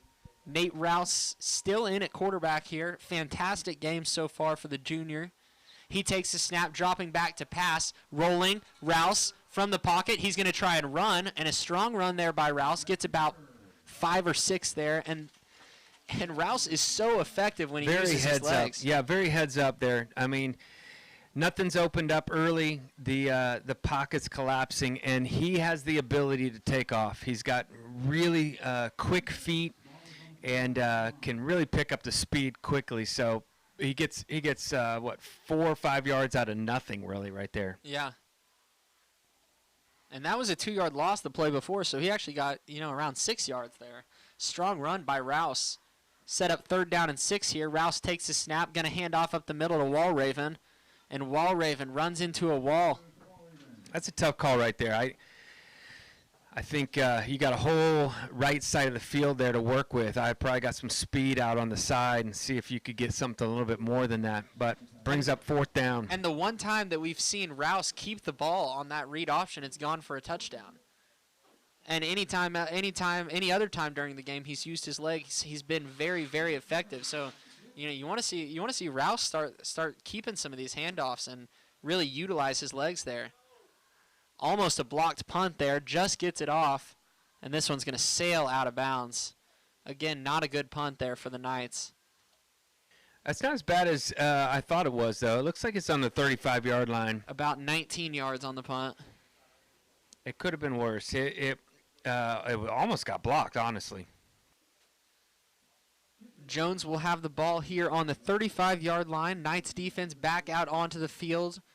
Definitely the strongest unit for the Knights. This secondary has been incredible this evening. Giving up that long touchdown pass on the first drive of the game and nothing else. Blanket coverage so far tonight. And, like we noted at the beginning of the game, we're missing 3 key players on defense and offense. And there's that Knights run defense once again, making that initial hit and dragging the Longhorns back. I think that's what's been so important tonight in the Knights run defense is that initial hit.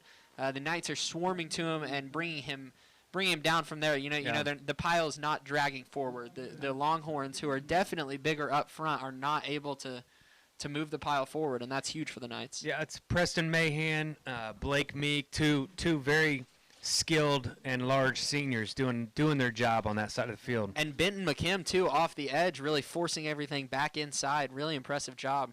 Takes a snap right back up the middle, and nothing. Once again, straight down. Maybe 2 yards on the play, and it's going to be 3rd down and 6.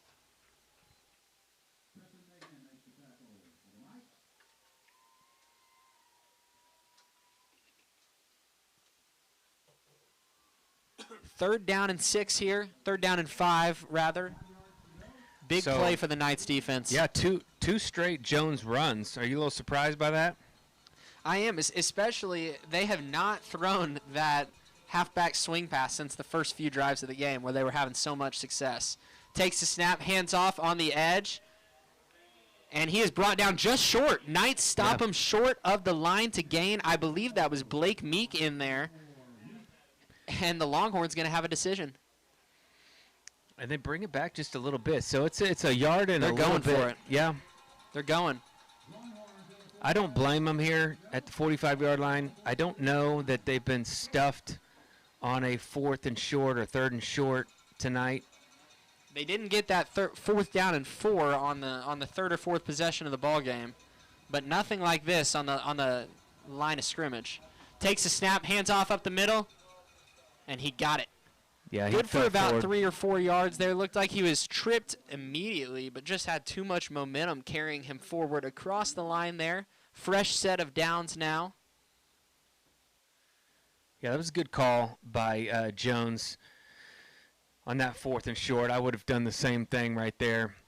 Take your chances. So you got a 1st down right around the 48-yard line for Jones. Wouldn't be surprised if they try to air some of these out here for the next couple plays. Clayton Creasy here, going back to the halfback swing pass. Olsen trying to fight around the block. Good for around a 1st down. Looks like he's going to be a few yards short, but that's the first time we've seen that halfback swing pass since the first series of the game, first quarter of the game, and Jones was having so much success, they were almost using that essentially as their run play the entire first quarter of the game. Yeah. And honestly, we were set up really well to defend that. I think Evan Kratz got juked just a little bit in that open field tackle. It's hard to do. Takes the snap, hands off up the middle. Stops short once again.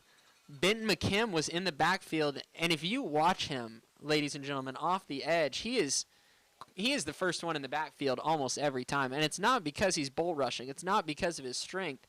He just squeaks by everyone. He's faster than everybody. That offensive line is having a lot of trouble, getting a block on Benton McKim there.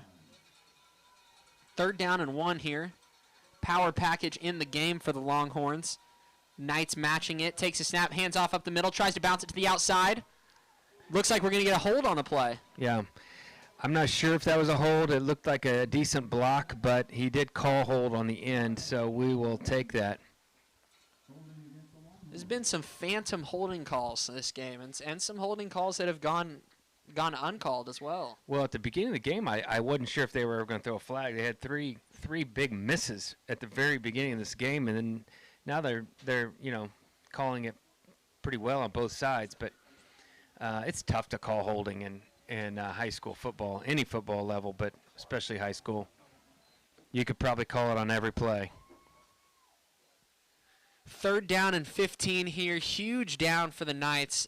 Not only do they have to get off the field on this series, but they have to keep Jones from getting any positive yardage here to prevent them from going for it on 4th down.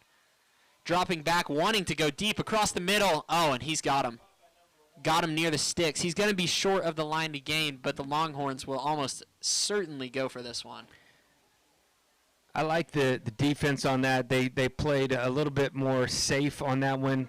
Just wanted to make sure they didn't get beat. So played a little kind of a zone defense on the backside. 4th down and 2. Massive play upcoming for this Knights defense. If they can get a stop here, they will be in prime position to take the lead on this Jones Longhorns team. Yeah, 4th and 2. It seems more like a pass situation here. Takes a snap, hands off up the middle, breaks a tackle, and gets to the sticks. 1st down, and I believe that's the 3rd, 4th down that the Longhorns have converted on this drive. Strong run there to the outside. That's Dylan Milo on the run. Yeah, I think they got a hand on him in the backfield, and he just powered through that. But unfortunate. Clayton Creasy has a fresh set of downs here for the Longhorns. Takes a snap from the shotgun, hands off. Brought down there on the edge by Luke Olson and Evan Krotz, but not before he gained 6 yards on the rush. Solid push there from the Jones line. Yeah, I just watched that last 4th down play over again, and they got him 3 yards behind the line of scrimmage, and he just broke through an arm tackle.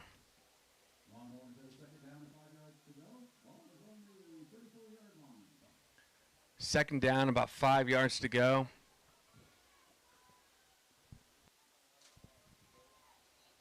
Takes a snap, hands off, same play to the other side of the field, tries to bounce it outside, and a strong tackle there, brought down by a host of Knights after the initial takedown. Going to have a 3rd down and a round 4. I would assume anything at this point is going for it territory for the Longhorns, I agree. especially the way this drive has gone and how aggressive they have been.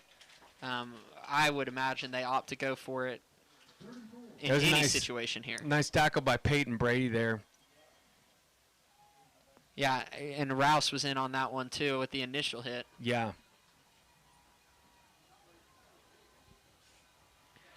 Clayton Creasy here trying to move the chains, and that's a false start. I don't know if they got him. Did they see it? They did. It looks like the wide receiver was quick to jump there, and Luke Olson pointed it out before anyone. Oh, that's a huge break right there. That puts him way back on a 3rd down and long. 3rd and 9 now. Yeah. What a break for the Knights. And the Knights have gotten a few breaks tonight. And now the Longhorns have gotten some breaks as well after that Rouse touchdown run that would have made this ball game 10-7. Takes a snap, hands off up the middle. Strong run once again there. And that is Dylan Milo on the run. But the Knights, no more arm tackles there. Bennett Bell makes sure of it. Yeah, the Knights are doing a good job. If the first guy doesn't get them, you're getting hit real quick right after that. Fourth down. 4th down and 6 here.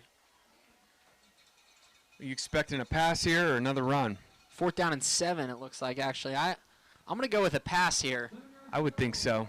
4th down and 7. Clayton Creasy from the shotgun. He has trips out to the right.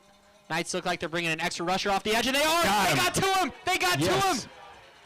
Clayton Creasy goes down. Knights bring an extra edge rusher and bring down the quarterback. Who was what that? a play. That is Blake Meek. Blake Meek. And he's shaken up. It looks like Probably one of the largest guys on the team and the quickest feet. I mean, did you see how fast he got in the backfield? He ran right by the offensive blocker right there, right by him. and Meek has had a very hurt shoulder all week, but has opted to stay in this game and play. And he Oh, gets the he's- sack there. He's as tough as nails, so it doesn't surprise me that he's playing with an injury. Knights here from the shotgun. Rouse takes the snap, hands off up the middle. Walraven gets about a yard there and nothing else. And essentially everyone who's making plays on defense for the Knights is back out on the field on offense. They are doing all they can out there. Meek has to come back to the sideline here. You're going to look over that hurt shoulder. And they need him on the field as soon as possible. Yeah. The trainer, Jessica Jenkins, over there kind of checking him out, just asking him if he's okay. From the shotgun here, Rouse takes the snap, fakes the handoff, rolling. Great play in the flats, and that's Nice McKim. block. And McKim is drilled there, but what a play to hold on to that ball. I believe that's his first reception of the game. And great design there. That is Yes. exactly what the coaches need to be doing. That is a beautiful play there And- by Coach Keithley. Well, that's one of the first plays our wide receiver has really blocked well. That's Evan Kratz, who got a really nice block and held it. And the Knights are fired up. yeah, they they believe should in be. themselves. This is a winnable ball game here in the second half, and the Knights know it. And that play is a perfect play for Nate Rouse because it makes the linebacker have to decide if he goes with the leak out wide receiver or with Rouse. And Rouse, if he chooses to go with the leak out wide receiver, Rouse might take it for a touchdown. You saw what Yeah. happens if he keeps the ball there. It's just an option play, really. Instead of a run option, it's a run pass. Yeah, just a beautiful play there.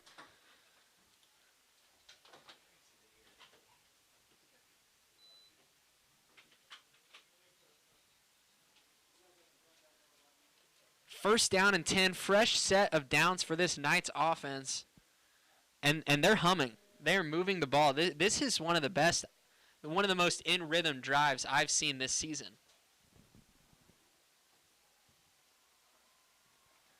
Rouse here in at quarterback still.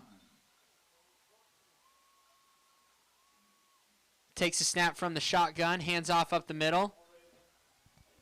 And 3-4 yards, another positive carry. And in the first half, you know, those runs were getting stuffed at the line of scrimmage. And you can see the Jones defensive line starting to wear down and the Knights taking advantage of it. Yeah, and the Knights have the advantage in that they have a very versatile backfield. They've got three or so running backs that can all carry the load. That was Justin Walraven, who is very fast. Maybe not your most physical back, but he's definitely strong and can take a hit. Rouse here from the shotgun takes a snap, hands off up the middle. Walraven straight ahead, fighting for that extra yardage. Another very, very strong run there for Walraven. And on the other side of the field, you saw Jones kind of get past the 40-yard line and take on that go-for-it mindset. You wonder if the Knights are in that mindset as well here. Down 7-3, they pass the 40-yard line. Is anything here considered go-for-it territory? Well, it's a third quarter just ended, so we're going into the fourth quarter. I think as this quarter goes on, definitely this is going to be more of a, go-for-it type situation. Absolutely, and I think that the Knights have figured out what is working against this Jones team, It's those dink and dunk passes and in the read option. Those Yeah. are the two things that the Knights have to continue to go back to as their bread and butter late here in this fourth quarter. I wouldn't be surprised to see Coach Keithley throw in a longer pass just to keep him honest. Yeah, the only long pass we've seen in the game was a connection between Rouse and Krotz on a beautiful deep ball. And a lot of times, if you have players that can go high point the football, like Luke Olson and Evan Krotz, just high hand-eye coordination, just great athletes that play other sports too, it's hard for a high school defensive back to go make a play on that deep ball. You know, Olson and Krotz have the advantage to go track it down. You give your wide receivers a chance to go make a play there. It's hard to stop, and you saw it there on that Krotz catch late in the first half. 3rd down and 2, massive play here for the Knights offense. Play clock just starting to roll. You have to think they run it twice here, honestly. Rouse takes the snap, fakes the handoff, shovel pass up the middle to Meek, and Meek fighting forward. He's close. I think he's a little bit short, but that's okay. I do like that play. It's risky, but I like that play. Nice wrinkle in there. That was a creative play. I think I'd rather have Meek blocking for Rouse in that play rather than give the ball to Meek. But hey, Fight for that yardage. That was creativity there. That was a great fight there by Meek. Man, he got really close to that line. So 4th and really inches here, less than a yard. Knights gonna have to burn a timeout here.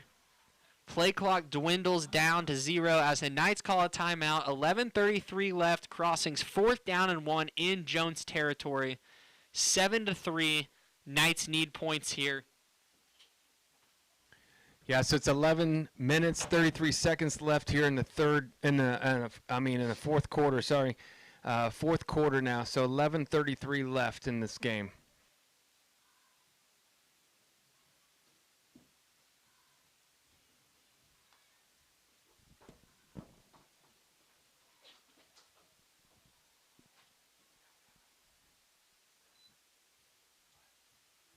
And in these 4th down situations, when you have a mobile, strong quarterback like Rouse, you wonder if the Knights have a little wrinkle, like a Belldozer type formation, like the Sooners used to run back in the day with Blake Bell, like Florida has done with Tim Tebow. That those power quarterback packages. You wonder if you can see one here with Rouse, especially with Blake Meek on the left as his lead blocker here. You know, take the snap and just go with it. Yeah, That's what I would do. Unfortunately, with the offensive line, we're undersized. You can't pause too much. Rouse takes the snap, and that's exactly what they're going to do. QB power ahead, and he's close. They're not going to give it to him. No. And that's exactly what I would have done too. I would have too, but I feel like Nate veered off on to the right instead of following his blocker. I think if he would have just followed behind Meek, he would have that would have been good. It just looked like he pulled off from the block a little bit. Short of the line to gain, and the Knights are going to have to create another defensive stop. That was a great play call there. That's exactly what I would have done too. And Rouse just had no room there. He really just ran into a hole of Jones defenders. There was a host of Longhorns waiting for him.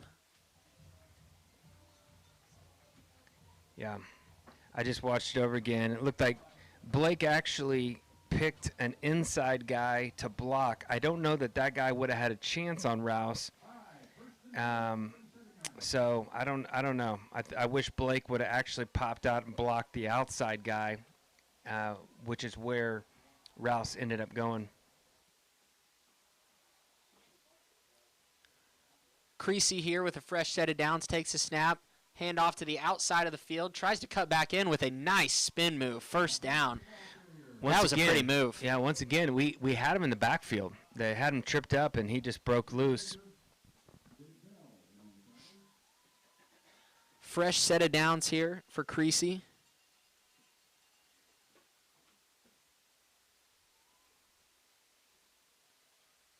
First down and 10 for Jones.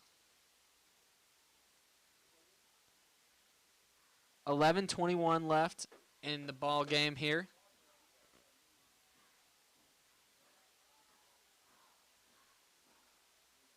Creasy from the shotgun takes a snap, handoff right up the middle.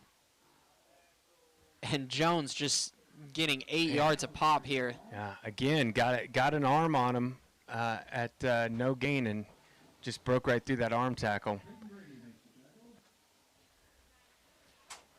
It's like a heavyweight fight right here. They're just, each team is just taking their blows one after another here. 2nd down and 2. Knight's going to have to find an answer for this Jones rushing attack. Ball on the Crossings 45-yard line. Takes a snap. Oh, it's a fumbled snap. And Creasy makes something happen there. And ends up getting a first down from it. Heads up play there by Creasy. Yeah, he's lucky. The ball bounced right to him, which was helpful. Knight's really going to have to take advantage of this set of downs right here. They need to get a stop. They need to keep Jones out of the end zone here. In a game where they've only been able to score, 3 points, it would be really, really hard to score 2 touchdowns that quick if the Knights allow a Longhorn touchdown here.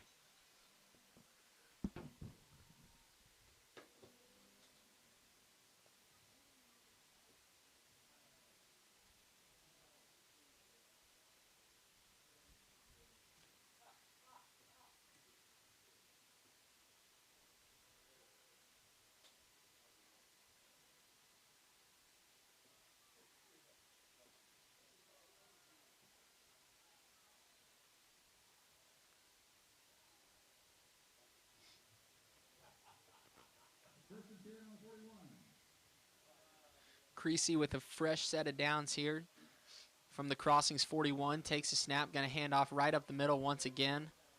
And another huge run on the outside. That's Lilo once again.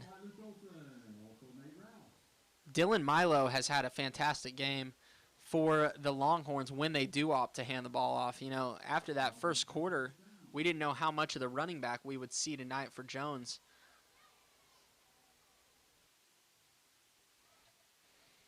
Yeah, now the Knights defense looks gassed right now. They need some big stops right here.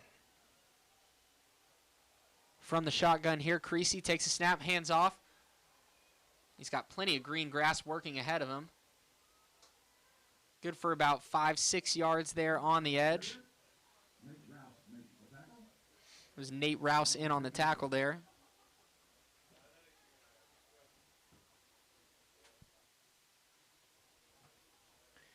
Our defensive ends are getting blocked, leaving the corners pretty open for large gains. We've got to stop the corners from opening so easily. 2nd down and 5 here. Creasy hands the ball off once again. Knights had a chance to get him in the backfield there. That's nice. That's a Another nice first run down. by 21 there. Very nice run. Followed his blocker.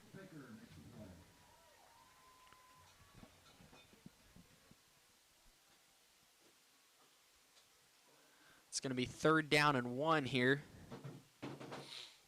If the Knights can force a negative play. Yeah, good holding call or a procedure penalty. Something right here would be really nice and timely. We've seen a few muff snaps. Takes a snap, hands off, right up the middle. Knights are there. The Knights are there. I don't think he got it. It's going to be really close, Yeah. but I don't think he No, got he's it. short. He's short by a yard. And the Longhorns absolutely going to go for this one. Yeah.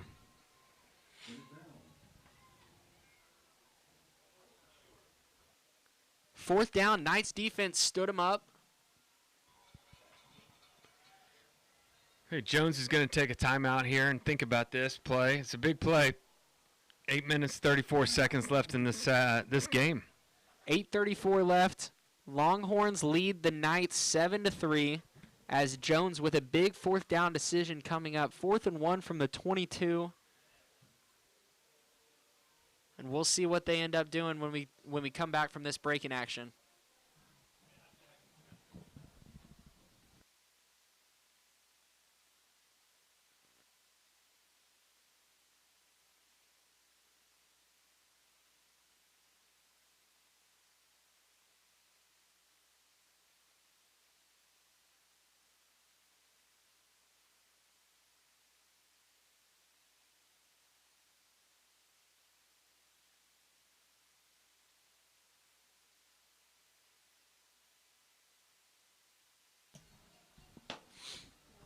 And here we go. This will be the biggest play of the game up to this point. 4th down and 1. The Knights defense looking for a big stand here. 8:34 left. And up until this drive, Knights have had a fantastic run defense this game. Yeah, and I think that's where their 3 starters who would normally, be on their defensive line, linebackers, they would certainly be more productive here. And here we go. Takes a snap, hands off up the middle, and he got it. Oh, barely. It was close, but he got it. Knights looked like they had some great push there. Yeah, every time they have a short yardage, they bring 14 in, who's a bigger sized guy. I don't know how much he weighs. He's bigger than their normal back, and I would definitely key on that in short yardage situations. He's been their main ball carrier. 1st down and 10 from the 20-yard line. Creasy takes a snap, hands off up the middle once again. Oh my goodness, and he just ran over Nate Rouse there. My goodness. Strong run from Dylan Milo. He is running through this Knights defense late in the 4th quarter. And Crossing's going to have to find an answer quick. So yeah, injury timeout from Jones. He's walking off okay, but they've already taken an injury timeout.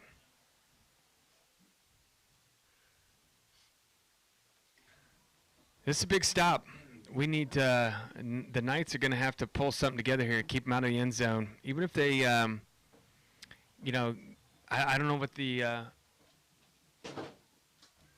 the Jones kicking situation is like, but I'd sure like to force him to a field goal. 2nd down and 5 here. Knights with a 3-man front. Takes a snap, fakes the handoff, throw Nice to the defense. flats, and nothing there. Great play there by Peyton Brady on the Peyton outside. Brady, he's been playing fantastic over there in the corner. After that initial touchdown he gave up, he has had a fantastic game. Yeah, He has played incredible. He took fighting that off the personally. blocks. Absolutely. Great negative play right there. So 3rd and about 7. 3rd and 7, Knights need a stop here. And they need to keep Jones right where they are, or else they're going for the 4th down. Longhorns from the shotgun, takes a snap, out to the flats, has plenty of green grass to run, and he's got it into jeez. the end zone for the touchdown. And that one will do it. 14-3, 7 minutes left. Knights still technically in this game, but it has been tough to come by points. It's hard to envision them scoring 2 touchdowns in the final 7 minutes of this ball game without a touchdown on the board yet.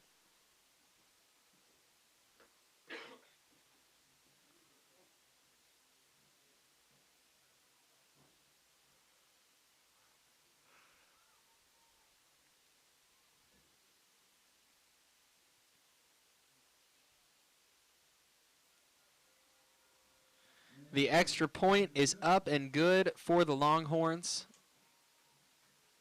extending the Jones lead to 14-3. And the Knights are going to have to find offense quick.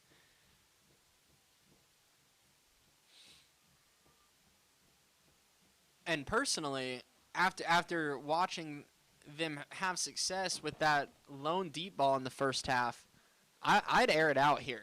I'd air it out a few times and see what you got. Give your playmakers a chance to go make a play here. Luke Olson, Evan Krotz.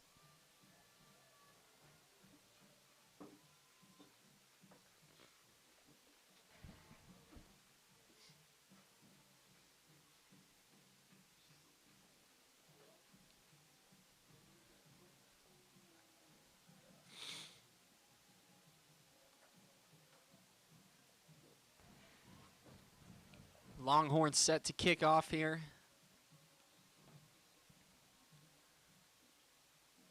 Kick is deep.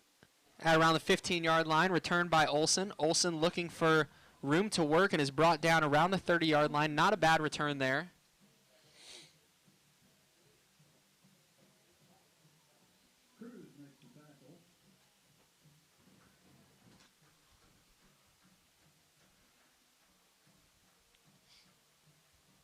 First down and 10 here. We'll see if the Knights air it out.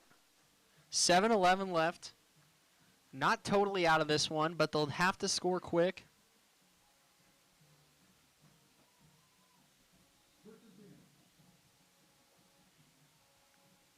Rouse takes a snap, fakes the handoff, throws to the flats. Caught by Krotz. Brought down after about a yard or two there. It was a nice throw by Rouse, though. Under pressure, got it off, and I can't see who caught that ball. Looks like there's a Knight down on the field now.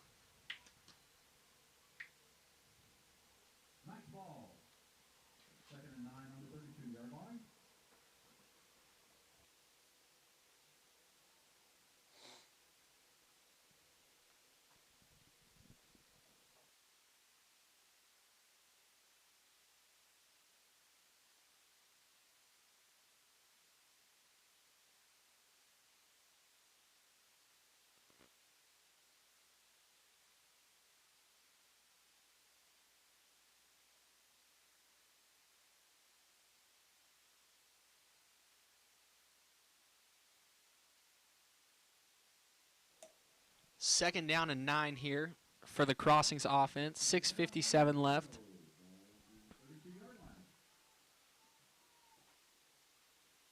Rouse here from the shotgun. Takes a snap, dropping back, looking to throw. Wants to go deep.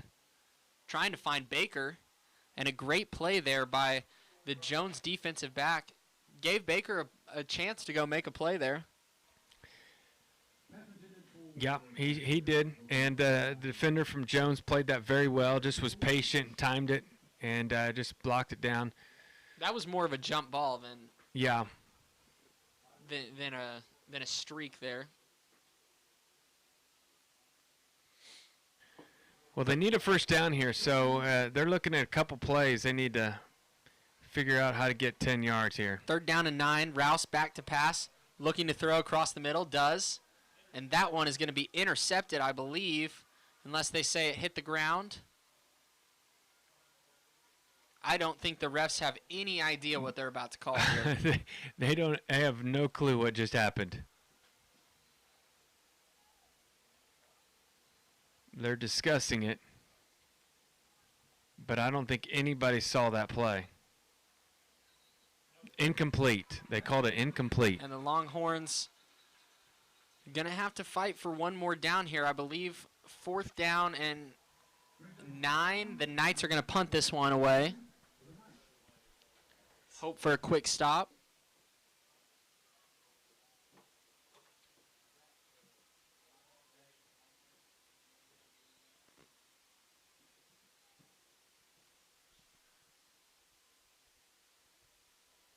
Solid boot there from the Knights. It's a great punt. Completely flips the field there. But the Longhorns are able to keep the Knights off the board. And they seem to be in firm control of this one. If they can take care of business these last 6 minutes, they will leave Knight Stadium with a win on Crossings homecoming. 14-3, Jones leads, 6:27 left in this ball game. And Crossings is going to have to force a turnover or something on this drive. Get off the field quick. And we have seen Jones struggle to punt the ball a few times. So maybe if you can get a quick 3 and out, you force a bad punt, you have great field position.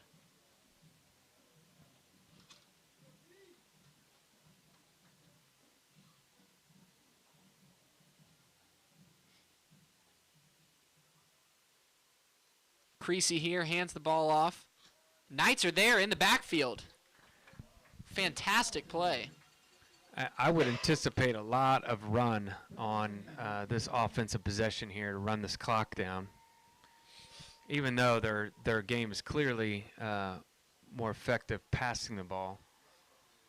And that was a heck of a stop there by Preston Mahan, bringing up 2nd down and 14.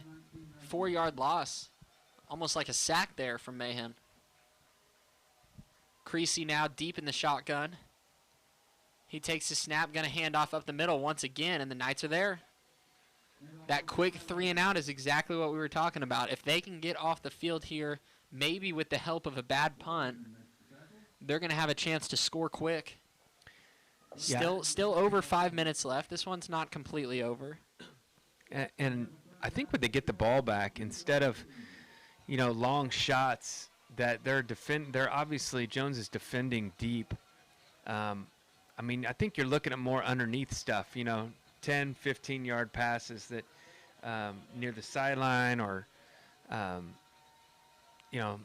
getting something more manageable than trying to just launch the ball down the field. Creasy takes the snap, looking for the screen, tries to go to the flats, and the Knights are right there, blowing it up there.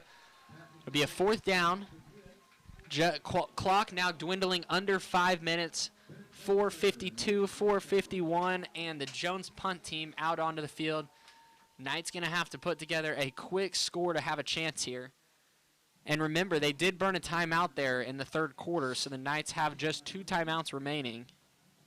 Yeah, the other advantage right now that Crossings has is when, they're obviously Jones is assuming that we're going to be passing the ball quite a bit. Oh, and the Knights are almost there to block the punt. Just miss it, and the punt gets a huge Jones bounce. Man. It's a roughing the punter. Roughing the punter, too. Or running into. That's a 15-yard penalty, 1st down for Jones. And that will likely be the game. That's unfortunate. And that'll be roughing, not running into. Yeah. So the Jones offense will extend the drive. 4 minutes and 20 seconds left in this ball game, and Jones has a chance to put this one to bed.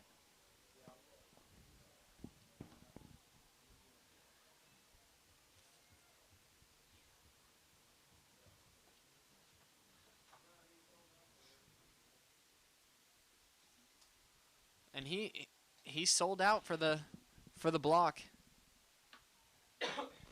Yeah, just got a bad angle. Ran right under his legs or right through his legs. Just took a bad angle on that.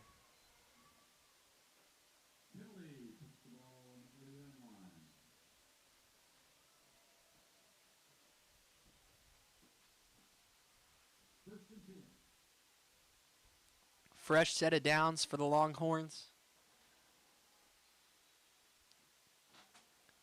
Creasy from the shotgun takes a snap. Gonna throw it. Going deep, wide open. There is nobody out there. Caught. 20-10. Touchdown, Jones. And that will be the ball game. Jones takes a 20-3 lead. Not sure what happened in that breakdown of coverage there, but completely wide open. You would have to think that whoever was on that side thought he had help over the top, and the help never came. Yeah, he just streaked right down the sideline. And the Knights were selling out there for a run after a drive full of runs. Smart play there from Jones to catch him off guard.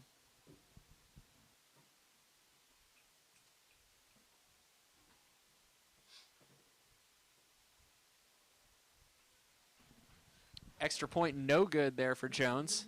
About took out a few of his linemen there. Well, we got our answer on what their kicking game was like. Unfortunately, we didn't force them to enough field goals.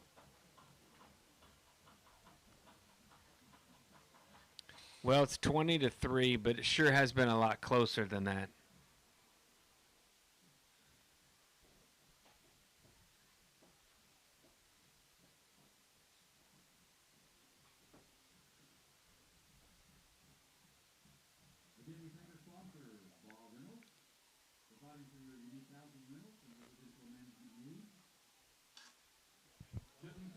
Yeah, I just watched that play over again, and the corner actually he was playing the flat, and so he let him run past him, thinking somebody was over the top, and nobody was there.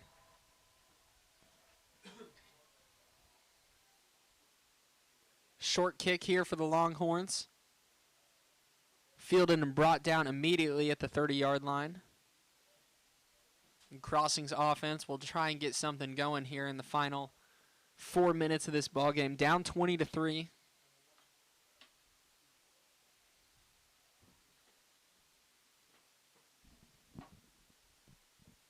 And even though the Knights were outmanned, having a few key players out, they had chances in this game. They were in the red zone 3 or 4 times in the first half and came up empty. They absolutely had chances to win this ball game. I totally agree. When you take arguably three of your best 5 players, and put them back on this team, yeah, I like the chances of this game being a little bit different. But give credit to these young men that have stood up and filled in the gaps of those guys and played a heck of a game. Absolutely, and the Knights have just had a few too many things not go their way tonight. They had that missed field goal in the first half and then just stopped 3 different times in the red zone. Nate Rouse had a huge touchdown run called back for a holding call. Just different things here and there. What a catch and pass. My goodness, Luke Olson on the sideline. What a snag there. Over the shoulder. Beautiful pass by Rouse. Even better catch by Olson. What concentration there. That's a fantastic catch. I actually thought he was going the defender was going to run through him and get pass interference. I did too.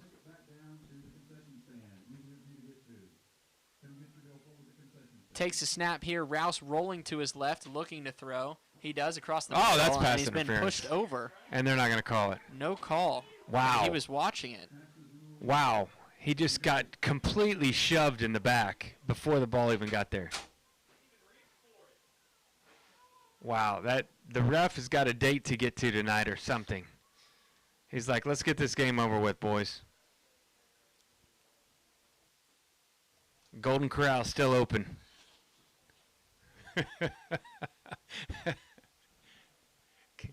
Rouse Gotta here get to the buffet. in the shotgun. He takes a snap, trying to set up the screen on the outside.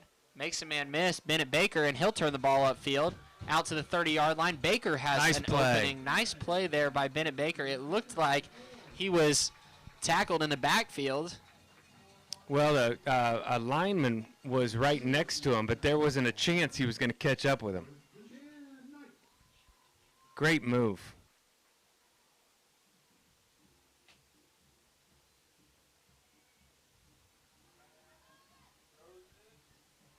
Touchdown! And nice play there across the middle, and the Knights finally find that score they've been looking for the entire game.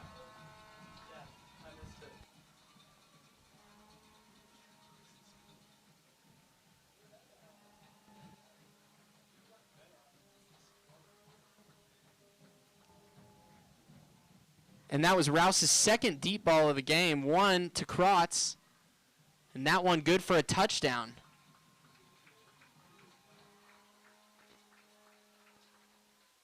Extra point is through the uprights and good. Crossings cutting the score now, 20-10. 3:35 left in this game.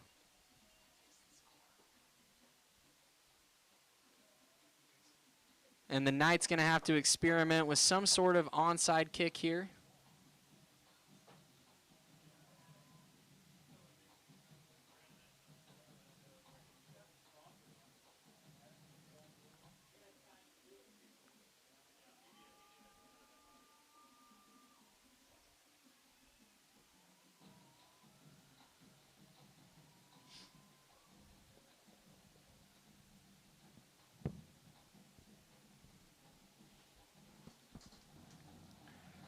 So I fully expect an onside kick here.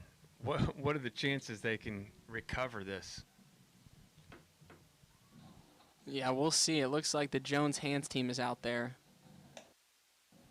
Was that?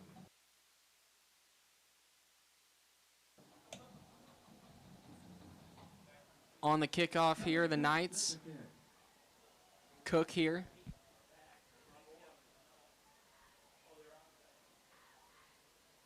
Onside kick. Nice Knight's kick. going to have a chance. Did they get it? That was a great kick.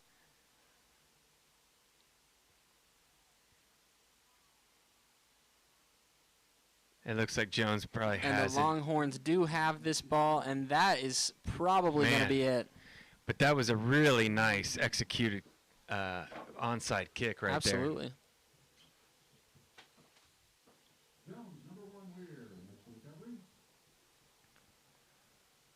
And the Longhorns probably have enough ammo to run this one out if the Knights don't opt to call their timeouts. You imagine they 3 minutes 33 seconds left in this game. It's we still have what, 2 timeouts? There's a good chance we get this ball back. The problem is we got to score twice. Creasy here takes a snap, hands off, and we are going to have a false start. Movement before the snap.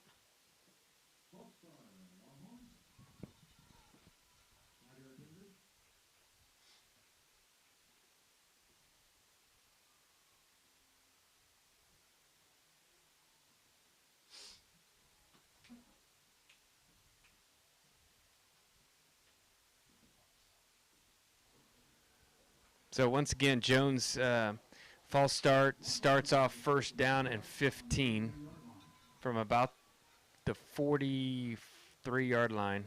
Creasy, same play as last time. Meek on the track here. My goodness, the Knights Losing gobbled yards. this one up. They need to start ripping the ball away. And you wonder if the Knights are going to have a timeout here. Yep, they do.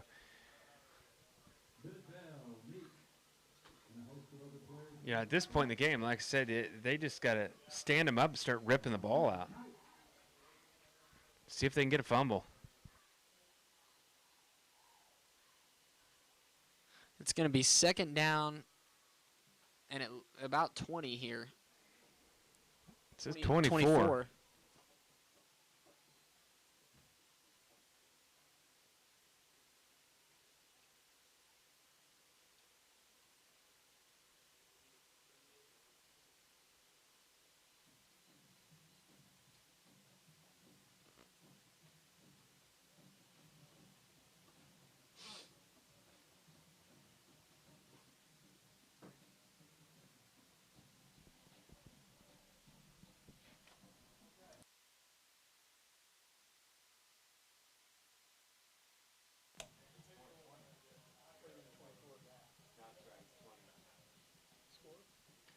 Second down and 20 when the Longhorns come out of this timeout here. Knights defense has been fantastic all night, so it's really unfortunate to have that defensive breakdown last possession, because that's really the only clear breakdown they've had all game. Even the other long touchdown, Brady was right there to make a play. Yeah, that was just a miscommunication with the safety on that last touchdown. Creasy Super takes a unfortunate. snap here, hands off up the middle. Be third down. Good for about a gain of 2 or 3. We'll see if the Knights hang on to this last timeout. It looks like they will. And you have to think, if the Knights score again, they're absolutely going to go for another onside kick. Well, yeah, they have to. So saving that timeout might not be a bad thing for if you get that onside kick, have to use that late in the game.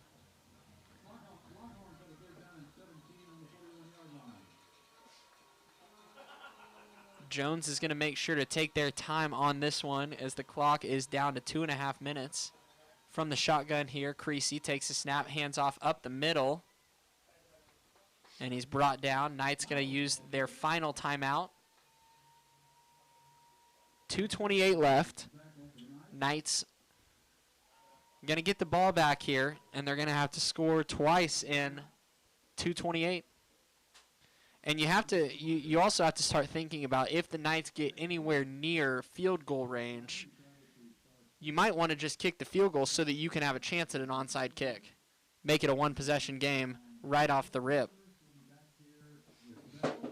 With only 2:28 left. Yeah, that's a strategy.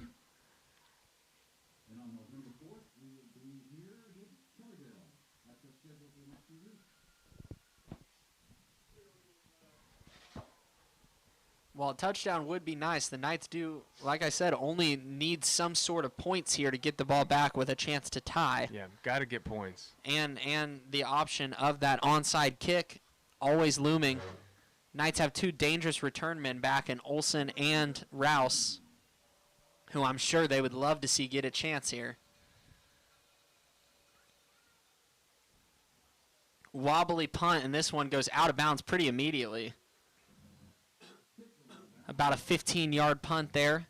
Knights will have 65 yards to go on this possession and have to score again. We'll see. That roughing the punt. Yeah, we would have the ball back. First down and 10 for the Knights. Rouse still in at quarterback, has played this entire game. Takes a snap, dropping back, looking to throw. He fumbles the ball, but a lineman picks it up and Makes a nice little stumbles play down there. a couple yards. Solid play there from the lineman. Heads up. But the clock looks like it's stopped right now. Should be running.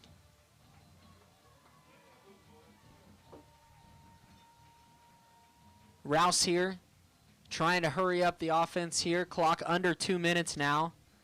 He takes a snap, dropping back, looking to throw to the sideline. Got him. Braden Iola near the sticks. Iola hurrying up the offense. 1 yard, 3rd down and 1.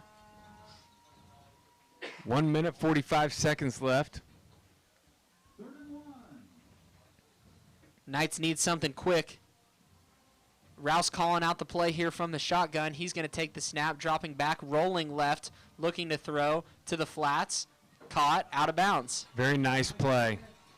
Past the 50-yard line, and you have to think the Knights just need to score before the clock dwindles down past a minute. If they can score in these next 30 seconds, they have a chance.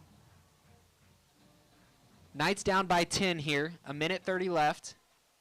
Gonna need an onside kick if they can get a score here. Rouse takes a snap, dropping back to throw. He's gonna go deep. And that one is picked off the hands. And Jones is going to come away with a homecoming win against the Knights. And that was a tough play. That was a nice pass still. I It think. was. Nate Rouse has a very strong arm. Stronger than I thought, actually. That was a decent throw. Yeah, he got it there. Just looked like, as Olsen and his defender were kind of going up to battle for it, they gave it a little tip to the safety, a little assistance out there, and it helped the pick. It was a tipped pass pick. Was that Olsen that was going up for the pass? It looked like Olsen. I think he misjumped a little bit, and the defender actually got higher than he did and was able to tip the ball. If he would have maybe jumped a little bit sooner and been higher because he was in front of the defender, he would have had a much better chance at that ball. Longhorns now in victory formation, gonna knee this one out, and that will do it. Thank you for tuning in tonight. Jones Crossings for the Knights homecoming matchup at Knight Stadium. It was a great night of football. The Knights fought hard. Solid defensive effort all around. Really strong in the first half until just a few breakdowns in the second half. And you can only play defense for so long. They really fought hard, and you could tell that defensive line just wearing down in the second half. But an inspiring performance without 3 of the top 5 Knights talent on that. And those 3 players play offensive and defensively. They play everywhere for the Knights. They don't just play. They don't fill a spot. Like they're stars. Yeah. And so Silas Ward especially, the Knights really missed him in the running game tonight. And that was a fantastic Jones team they ran into. Clayton Creasy, he's the real deal. He can sling it around, and he had 2 really long touchdown passes, and that's one of the better quarterbacks the Knights will face all year. Yeah, I agree. So, a gutty effort for these young Knights and the guys that filled in. Much respect for them. Great coaching plan, I thought, tonight. Once they got past the first couple series, they did a really good job and just came up short. Knights lose a tight one here to Jones in a hard-fought battle. Congratulations to the Longhorns, and the season rolls on. We will be back in action for every home game here from the booth. Again, this was Ross Lovelace on the play-by-play call as Jones knocks off the Knights 20-10. Thank you for listening again on CrossingSchool.tv. Good night.